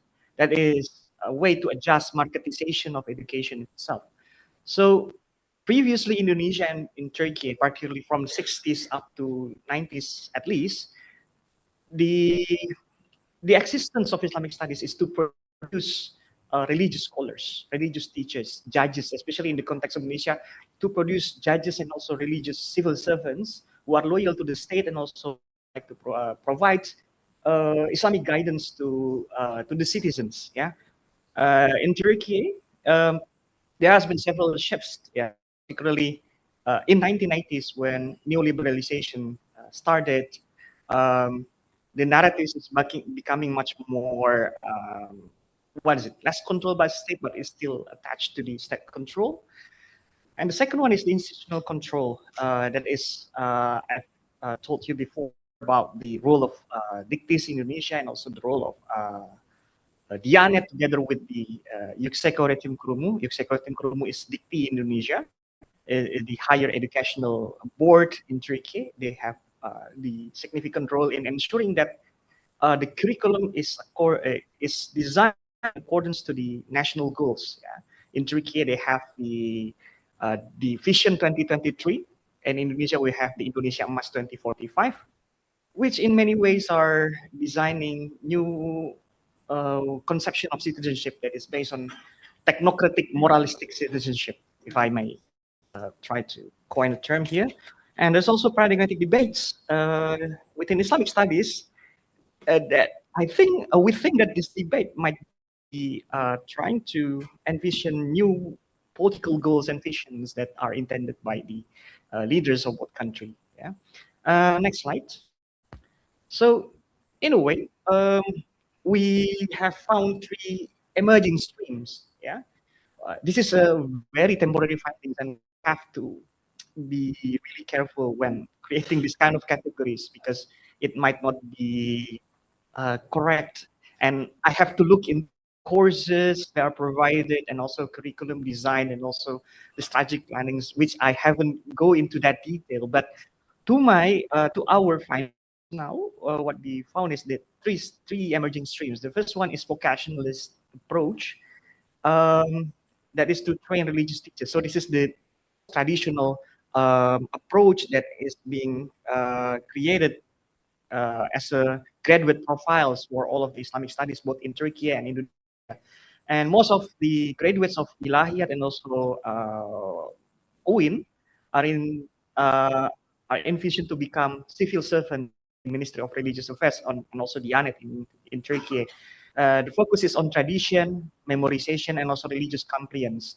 And looking into similar cases in both Turkey and Indonesia, when where several of the Ilahiyat faculties and also several faculty of Islamic studies and UIN in here in Indonesia are really trying to focus on emphasizing on protecting the traditional knowledge. For example, in Indonesia we have Jami'ah or the what is it, the pesantren, and in Turkey they have similar term, but they are trying to provide ijazah, the ijazah from religious scholars coming from Syria. But we know that several scholars like Sabuni used to live in Turkey until his demise back then in 2023. So the faculties are trying to connect with religious scholars in order to gain the ijazah of the traditional literatures. Yeah. The second one is the technocratic intellectualism, that is the integration, which I also heard the hymn of Uwi Kalijaga is becoming more obvious. Uh, the integration and interconnectedness between knowledge. Yeah, and I think this is part of the strategies to balance out the tradition, modernity, and national goals in order to create technocratic pious citizenship. That it will be helpful in the construction of neoliberal system in Indonesia. Yeah, so corporate, those UIN graduates are now, we could become a corporate workers as well in Jakarta, not only someone who teach in pesantren. It is also the same thing in Turkey, I think, where there has been a lot of focus in introducing digitalization in Islamic studies, yeah, incorporating ICT in the advancement of Islamic studies. And the third one is the introduction of critical and alternative paradigm, criticizing the state hegemony and also the hegemony of Western knowledge by introducing the is the hermeneutics and also recently post-Kemalist discourse in Turkey and also decolonization. And a very interesting pattern that I found here is that the IUU is what is it? Making a collaboration with Institut Social, and Institut Social is an institution known for their aspiration for decolonizing knowledge. Of course, it's a noble goal to begin with, but I'm starting to question whether this would be another sign of an authoritarian decoloniality or not, because in a way, what I'm trying to find out is whether there has been some political linkages between Institut Social with the current regime in Erdogan, who is repressing a lot of academics in Turkey. Point that now there are many Turkish academics are still living in exile because they have different opinions about Turkish politics. As a conclusion, this is a still very raw conclusion. Islamic studies in both countries are shaped by interest, motivation for marketization of education, and also religious politics. In Indonesia, the MORA, Ministry of Religious Affairs, try to promote an idea of pious neoliberalism. I think one of the journals have been mentioning about this conception. Okay, the construction of moral obedience citizenship that is fulfilled through the formation of Sunni Islamic conformity, the Diyanet. Yeah. And the implication is that Islamic studies the formation and construction of Islamic studies is more than just academic debate, but it's also a political tool for the leaders to establish their regime. And whether space still exists for critical thinking and alternative narrative grow within this Islamic studies is still subject to debate. So that's all for me. Assalamualaikum warahmatullahi wabarakatuh. Thank you, Pak Hatta. I just talked to Pak Makin early when you began your presentation. This is indeed interesting presentation, and we suggest you to finish what you have started. Probably many of you are asking about the possibility of publishing our journal. Actually, we welcome everyone to finish their research, and yeah, we just run the review process as usual. But really, this is very interesting topic to hear from you, Pak Hatta. Thank you so much. Probably one short question from me. You mentioned the connection between Triple IU and what is Institute Social. Yeah, I just learned that probably at the beginning of next year they will have a conference in Turkey. That you mean? Yes. Okay. But I'm still clueless about your position toward what you call authoritarian decolonization. I mean, Yeah. how dangerous, if you think it's dangerous, or Y- what actually your point is. Thank you. Yes. What I've been looking into the development, I'm trying to look into development of social sciences in Turkey. Of course, eh, there's a very peculiar advancement in terms of the coloniality and the colonial studies in Turkey. It's something that is uncommon until very recently. I think the first effort to do that is when Ibnu Khaldun University is trying to develop a specific study circles that is, I think it was developed by an Indian professor, Professor Irfan, I think, who working in the sociology faculty together with Professor Recep Şentürk, who is currently working in the in Qatar. And this particular notion of advancement of the colonialism is something that is, to me, quite strange in Turkey. It seems that they are trying to over an anti narrative, but not in accordance to the very core value of the colonialism itself, which in if we want to progress the colonialism studies, we have to be committed to the democratization process in a whole. So I think it's quite paradoxical when Turkey is trying to promote all of these notions of the colonialism when domestically they are repressing a lot of academicians and to be honest, one of my professors. So I'm also one of the victims of this academic illiberalism in Turkey because I initially intended to be a professor, but he was being arrested during the after the 2016 coup attempt by Gulen affiliates, and he was being to be part of Gulen affiliates because he is doing his PhD in Pennsylvania, which is weird because living in Pennsylvania doesn't mean that you are part of Gulen movement. Well, you have to meet some people there because a lot of Gulen members are living there, but no, that's not the case. Uh, I've seen a lot of injustice and uh, that is being experienced by Turkish academicians. And something that really saddened me is that until today, yeah, I'm trying to see there is some noble goals that Turkish academicians want to achieve through the devastation of Islamic studies, to the decolonialism of Islamic studies.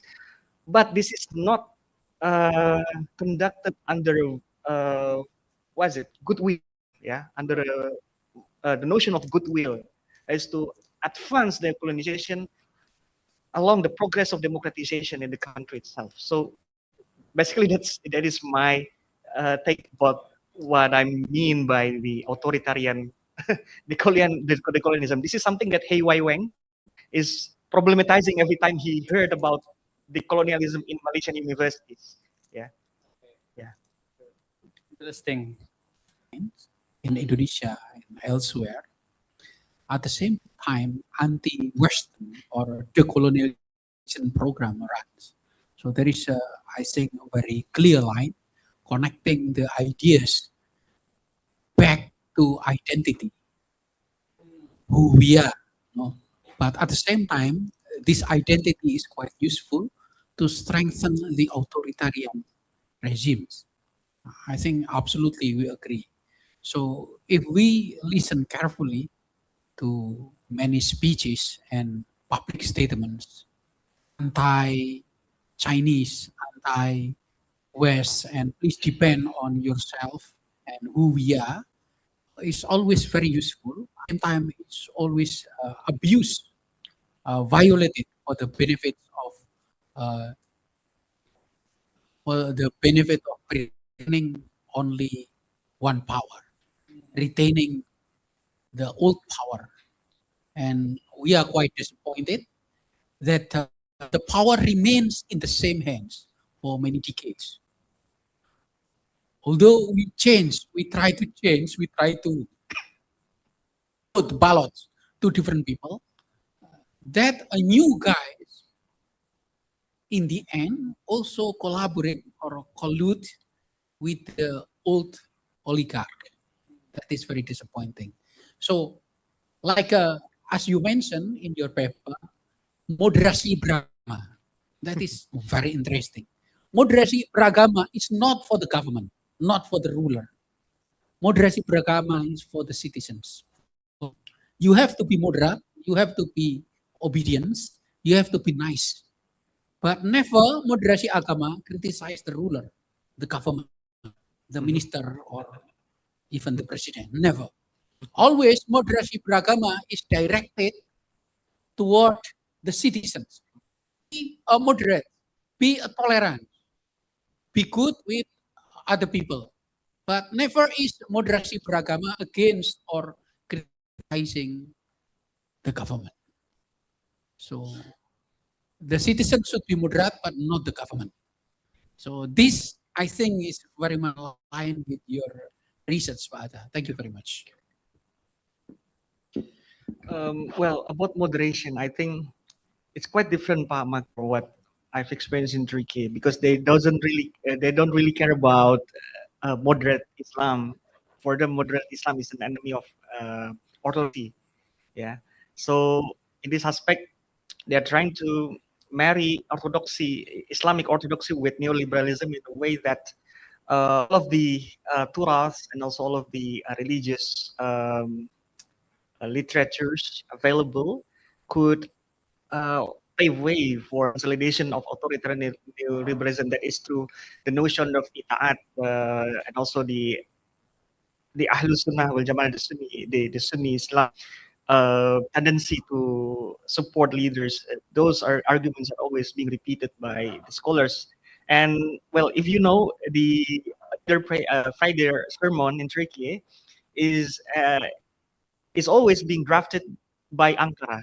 You know? So yeah, so where you are, you can always access the draft for the Friday speeches through the website of the Diyanet.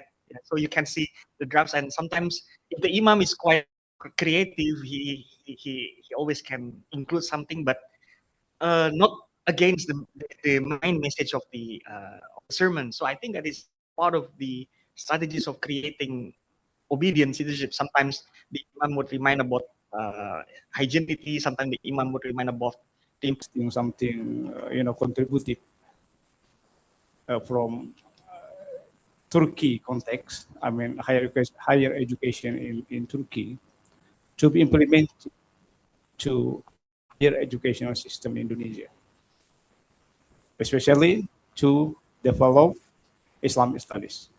I mean, especially for Islamic higher education. And the second one, speaking about how to develop higher educational system, especially Islamic higher education.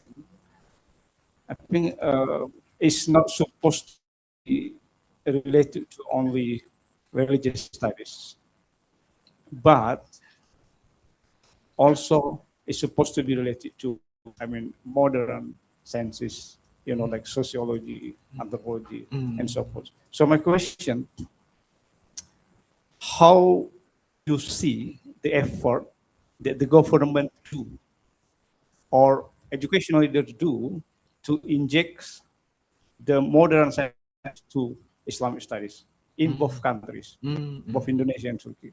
Thank you. All right. Thank you, Zoe, for your comment. If we are talking about whether Turkey's Islamic studies could inspire could give lessons to Indonesia, I think both countries could learn from each other. In my opinion, the development of Islamic studies in Turkey is very insular.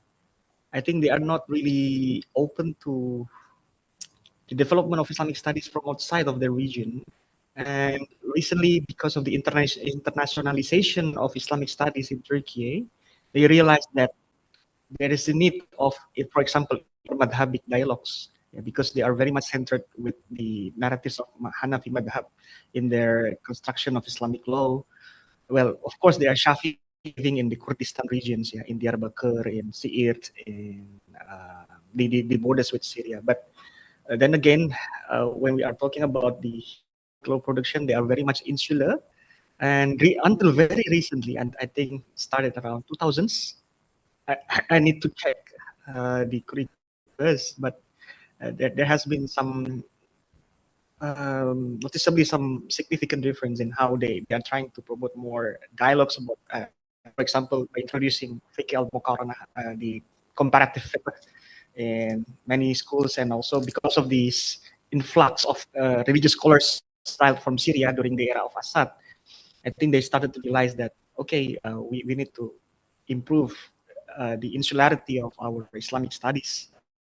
And I think Indonesia, uh, we are more inclusive in terms of Islamic studies, and even we can discuss the most heterodox stream in Islam, like Ahmadiyah and like Shia Islam, which is not really open in Turkey. If you look into the dissertation and also the thesis and research exposition in Turkey, is, to my point, is quite boring, and it's not as dynamic as in the until very recently that they start to realize that, oh, there is such a huge room and also very dynamic debates about this on Islamic studies, not only in Turkey and Middle East, but also in Asia.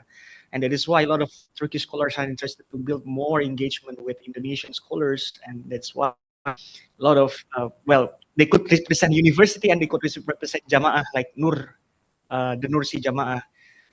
Well, I think if we are talking about for improvement, I think that we can always learn from each other.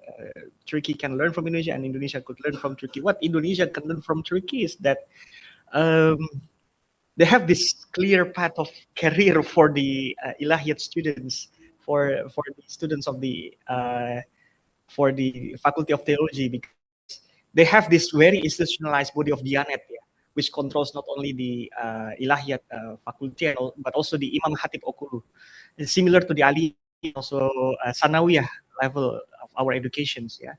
And yeah, similar to what we've been experiencing, they also having internationalization uh, in the elementary and middle education level, and something that could be opening new ways of research, new streams of research on comparative educational policy, for example.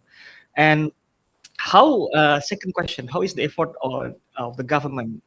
What are they are trying to do to inject the modern senses of Islamic studies in Turkey? So similar to Indonesia, I think it started from the translation movement. So translation movement of works by Fazlur Rahman, also scholars, the hermeneutic scholars like Hassan Hanafi, and I think this started by the initiative of several individuals. Like in Jakarta, we know that there is been very significant efforts by in 1980s by Ciputat and also by Jogja. In Jogja, we have the LKIS. In Jakarta, we have Ciputat. And in Turkey, Ankara, which serves as a, what is it?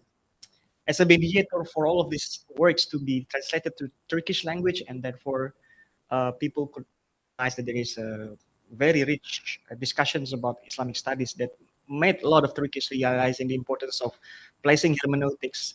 Even until 1970s, talking about feminism idea, until 1980s and 1990s, talking about feminism idea in Quran is something that is very blasphemous, to the point that uh, a female lecturer was being killed by nationalists because she was promoting feminist ideas, feminist interpretation of Quran.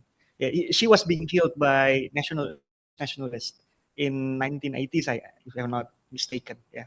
So I think, yeah, I forgot the name, but I think some of you might know her. Yeah. So I think that my answer to Pak Sibawe's questions. Okay, thank you. Okay, my name is Farhan Abdillah, and in this occasion, I want to talk about the of knowledge in the development of Islamic studies in Indonesia and Turkey by Hatamin Fadli Robi. I think this discussion is so interesting that compare Indonesian and Turkey about Islamic studies. But I think I have some contra with my ex of Sunan Kalijaga, Mr. Makin, and he says that moderasi beragama is from city. But I think that ministry must to what is that? To some things that must share to the citizen. Okay, and then I think that government must control politics because I think in politics has two sides. The first that must take and given what is the advantage and disadvantage, and the second is the who is the controller and the who the kingmaker or the playmaker.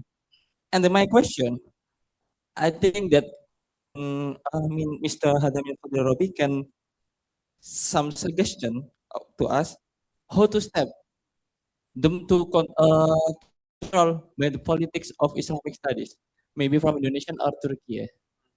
So, can The you repeat? question: Can you repeat the main question that how to step to control of them, to the government? to control how to control the government? Yeah, from for Islamic studies, for knowledge. Yeah, for the knowledge formation. Yeah. Thank you. So I think the room for what is it? Deliberation is always available, but it's more available in Indonesia than Turkey because in Indonesia we still have stronger civil society thanks to the existence of religious organization, but with continuing clientelistic relationship between government and NU and Muhammadiyah through the mining contracts. And I really hope that both organizations could cancel mining contracts because if they decided to proceed with those mining contracts, then it's over for all of us. It's really over because in Turkey, what we're looking into the case of Turkey, all of the religious organizations, the tariqah, are under the hands of the ruling regime. Uh, they're blatantly giving out contracts and positions like, oh, would you like to be commissioner for this corporation? Would like to be a special staff in this? It's the same way like in Indonesia. So if our religious organizations are tempted to do the same in Indonesia, then it's game over for all of us because it closes up all of the room for deliberation that will have up to nurture these critical spaces where organizations could provide new avenues in constructing different paradigms and paradigms that is that could be criticizing the government. Yeah, we're lucky that all of this mining contract is not yet, still yet finalized. Even there is no battle, the inner battle in NU. And I think this is an exact moment for reflection, yeah, for every one of us, yeah, with all of these incidents going on, the earth, the floods, and also the typhoons. We should realize that this is not for religious organization to do that, yeah. We have to do this. What is it? Very deep reflection because uh, Islamic study resilience for me in Indonesia is really dependent on how religious organizations can be free from the influence of the government. Yeah, so they have to stand up by themselves, and they have to stand out as an organic intellectual organization capable of creating new forms of knowledge, free from governmental influences and free from governmental what is it position and over. Yeah. Uh, that is the thing that makes Turkish democracy worse because no scholars are speaking against the government and because they're afraid of doing that. And when they decided to introduce an alternative narratives, it is still under the vision of establishing the authoritarian uh, that is under the case of this authoritarian decolonialism. Yeah, so we have to be very careful whenever Turkey something that is it sounds novel. Yeah, it sounds novel. Of course, the westernization is something very important, but to what point and to what purpose that they are offering those goals? Yeah, yeah. So that's my answer. Let's give a round of applause for Pak Hadam and Pak Rafi. Thank you. Ya. You can sit there or you just take your seat back. And we now present Mas Kavin. I think it's more reflection of what you are learning here in Sunan Kalijaga, right? Okay, go on. And Pak Mufti Rashid, if you want to go there to prepare presentation, please do.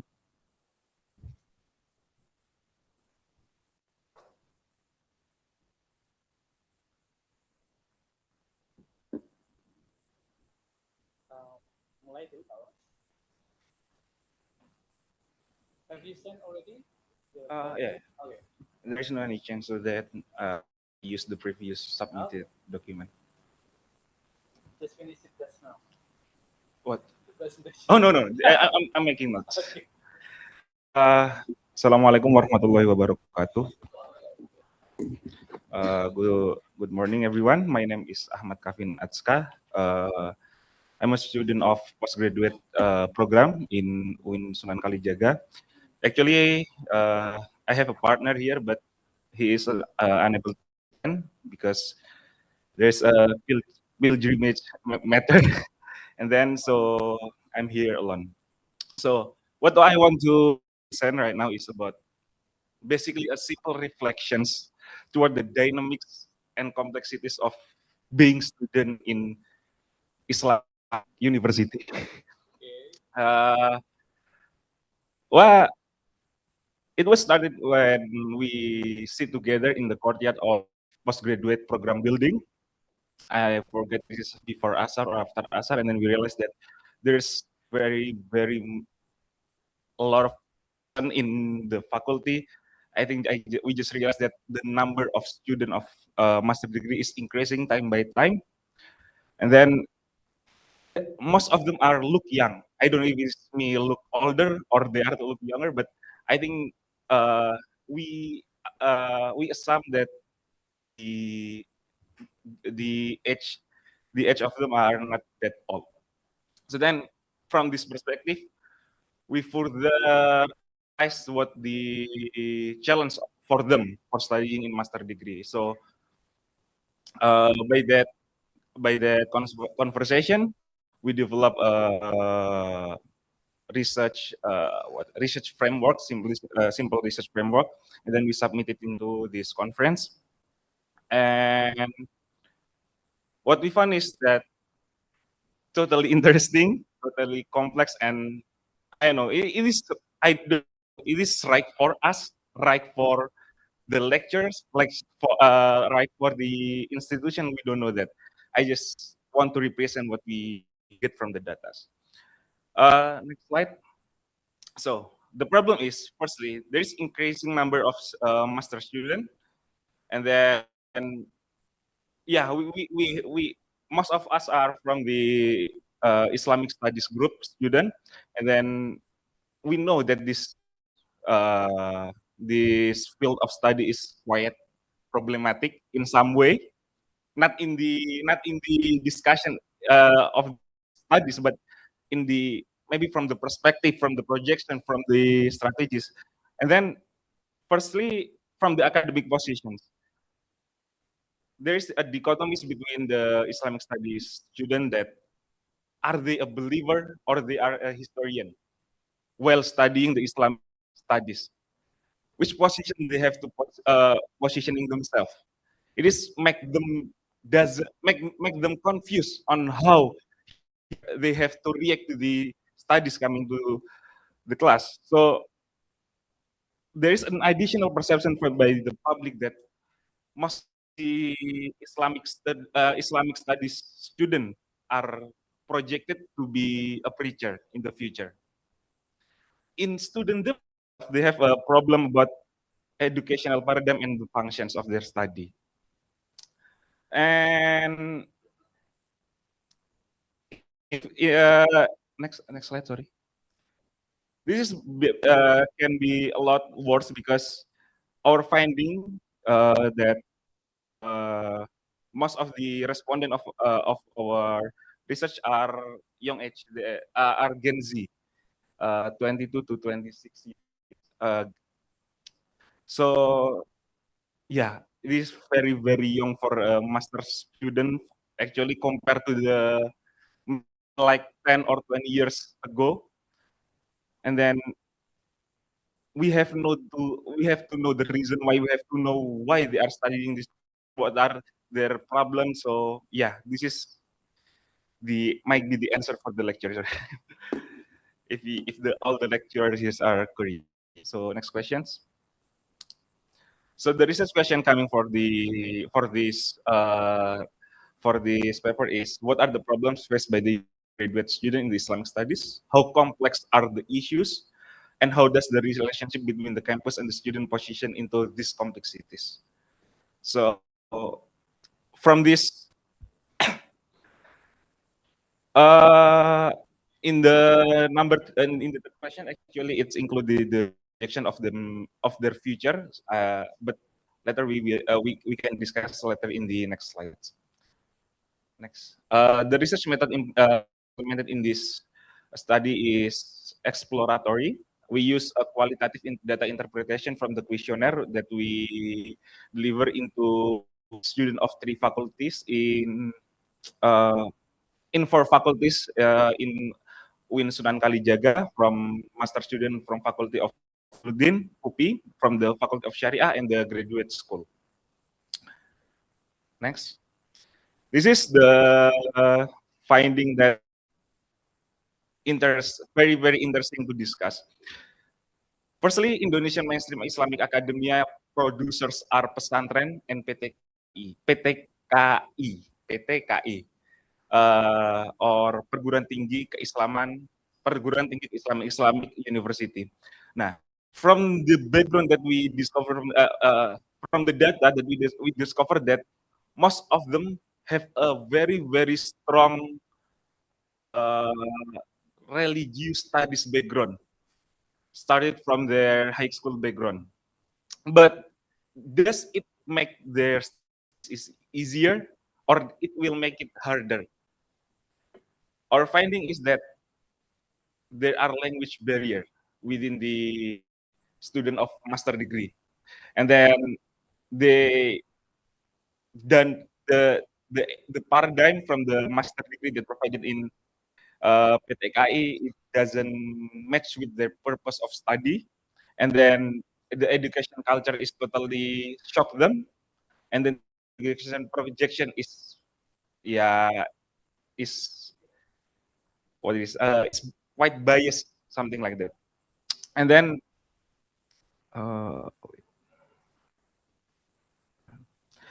from this condition, we can analyze that we have layers of problem in our education paradigm. I can conclude that this complexion mostly does not provide the soft skill and capability improvement to get decent work other than doing preaching based job, doing research based job, something or academic based job. And then next slide.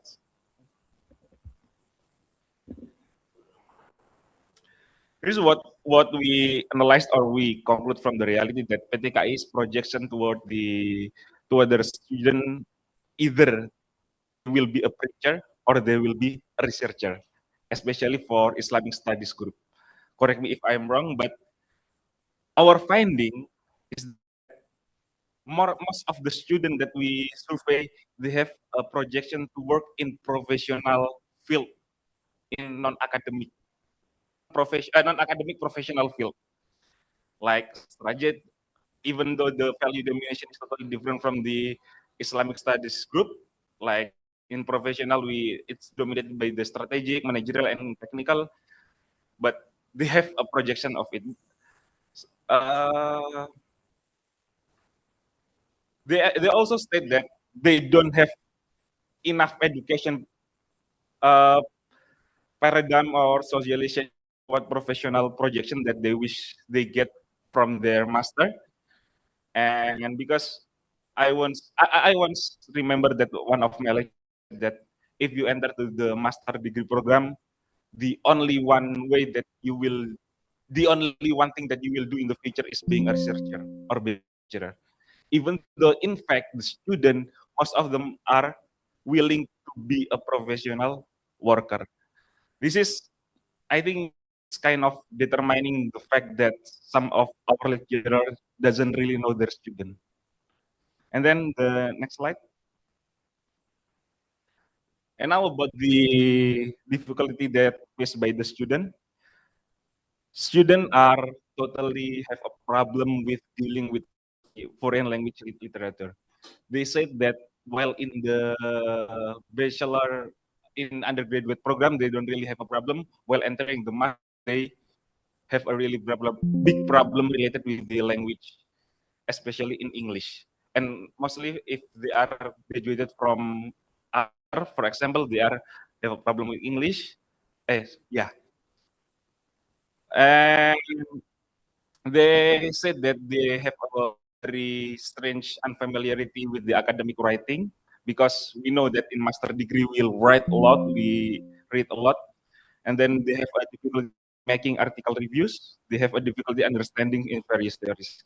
I think this problem started because they don't have an enough understanding or preparation, or maybe socialization by the lecture in the previous stage of study in undergraduate program. So then while entering master program, they totally shocks with all this kind of master study culture. And then there's also additional problem. Next slide. The other problem that student face is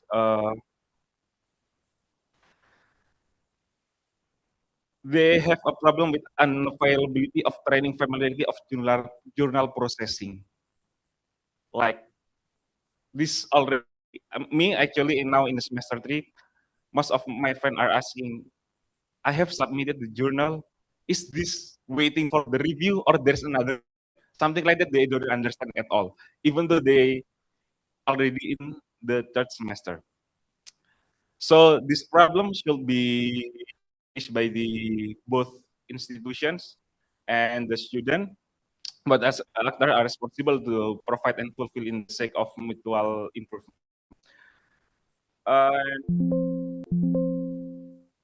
This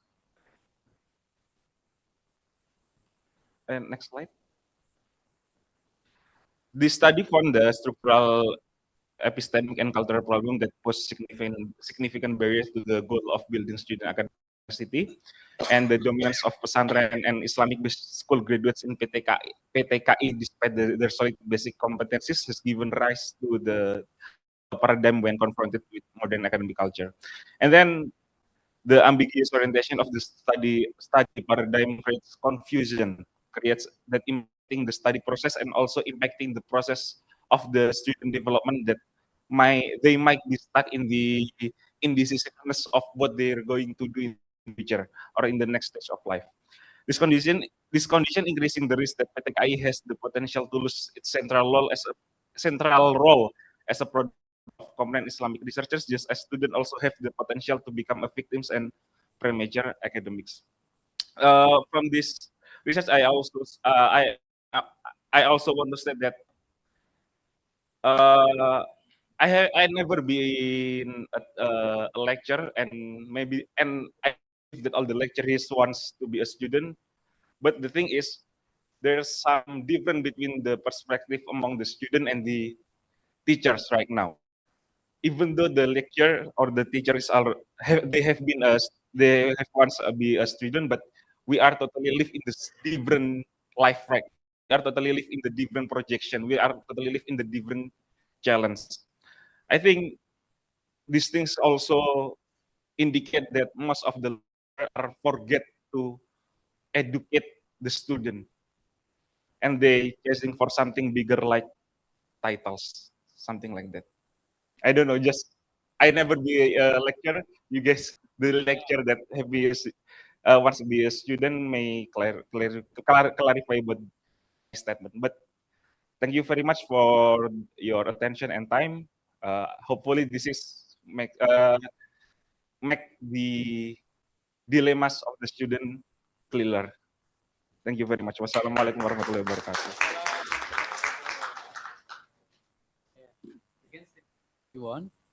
Is there any other student's perspective or maybe lecturer perspective? Please, Mas Mufti from Tulungagung.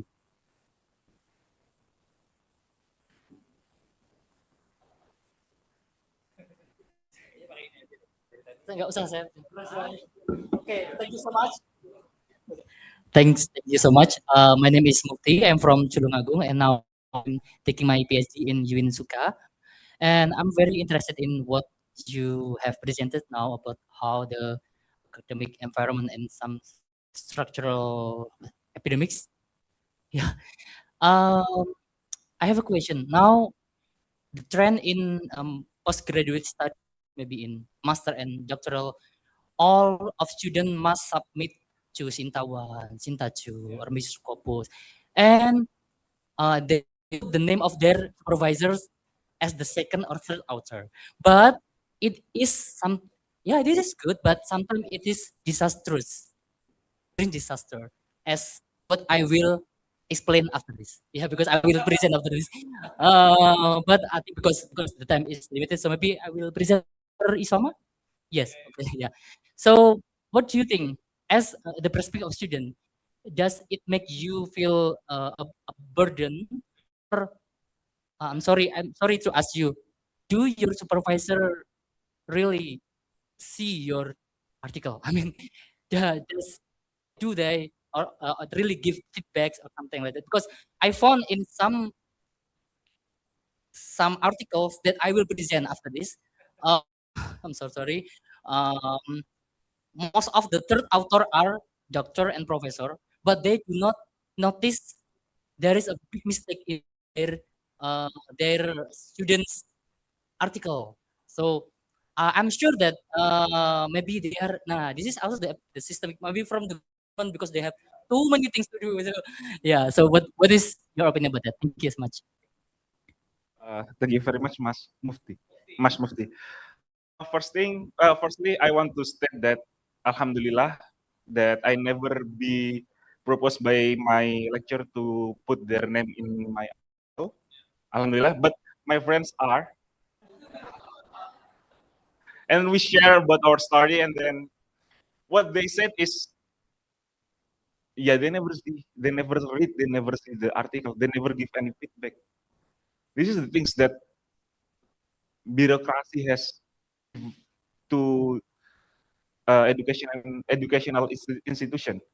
They forced to produce without clarifying the quality of the publish. And then uh, also I want to say that uh, rather than problematizing about that, I think the most important one is the lecturer must guide their student to write the article rather than just putting it. Because I know exactly that most of my friends are totally blind writing article. So this is actually the incompetencies of the lecturer that I find. Thank you.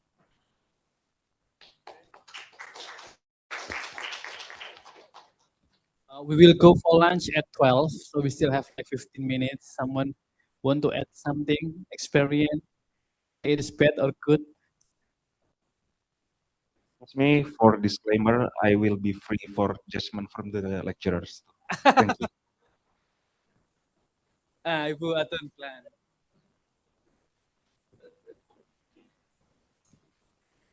Hi, Kevin. What? I'm very glad that you write and raising up these problems. Yeah. I think we have problem of both sides, the university, higher education, and also some parts of the students. Yeah, yeah. Because theoretically, if you are entering this master program, it's leading to intellectual, career. Yeah. That's the theoretic. But then in reality, we also as students, some of them they don't have the specific purpose of why they want to continue. Some of them just to spend time because they don't get job and get scholarships, and some of them even to get spouse, to get husband or wife. Yeah. And so there are sides, but what is good in my point of view, if there are people who, even though they want to go to a professional job outside the preaching, outside this one, and they learn, at least they have some sort of more philosophical thinking. They have a broad knowledge of things, so that is another advantage. So I hope your presentation will not discourage people, not discourage young students to keep learning, because ultimately learning is long life education.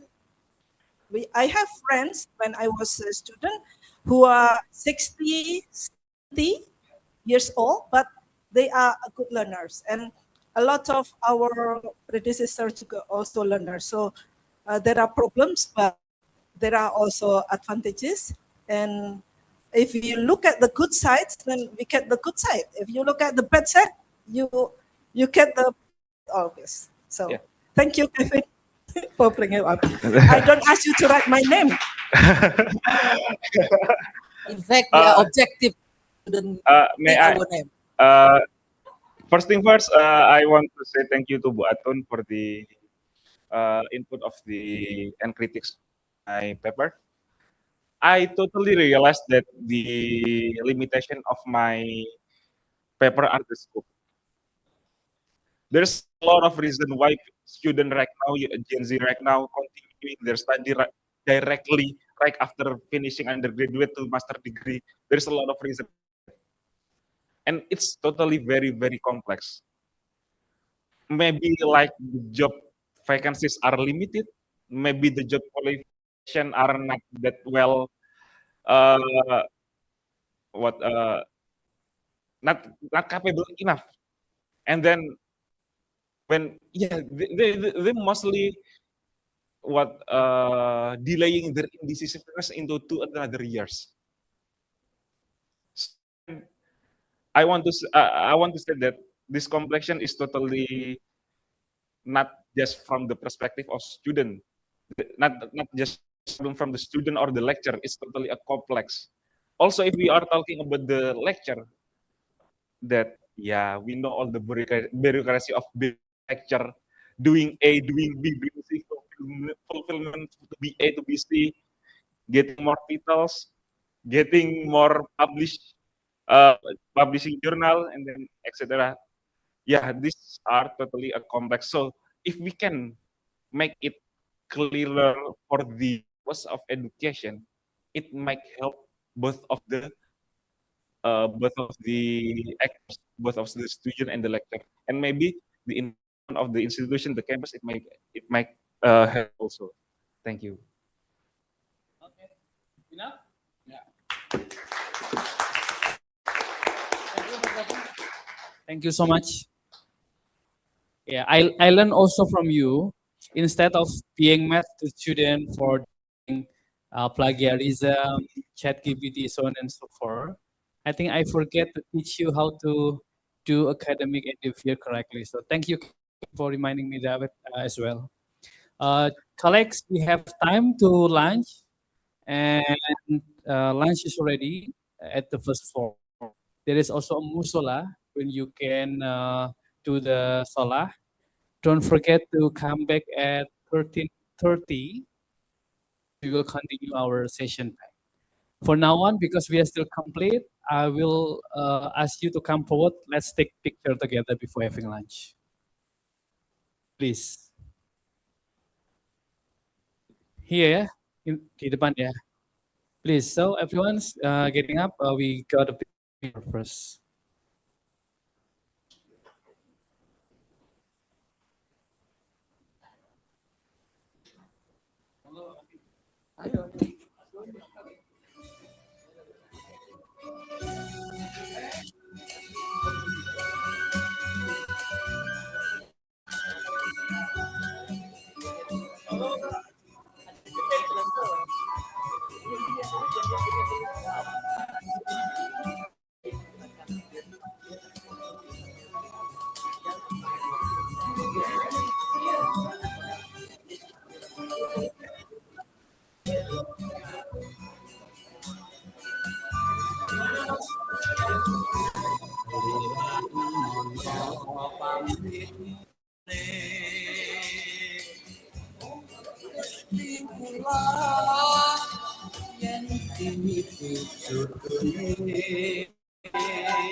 hati.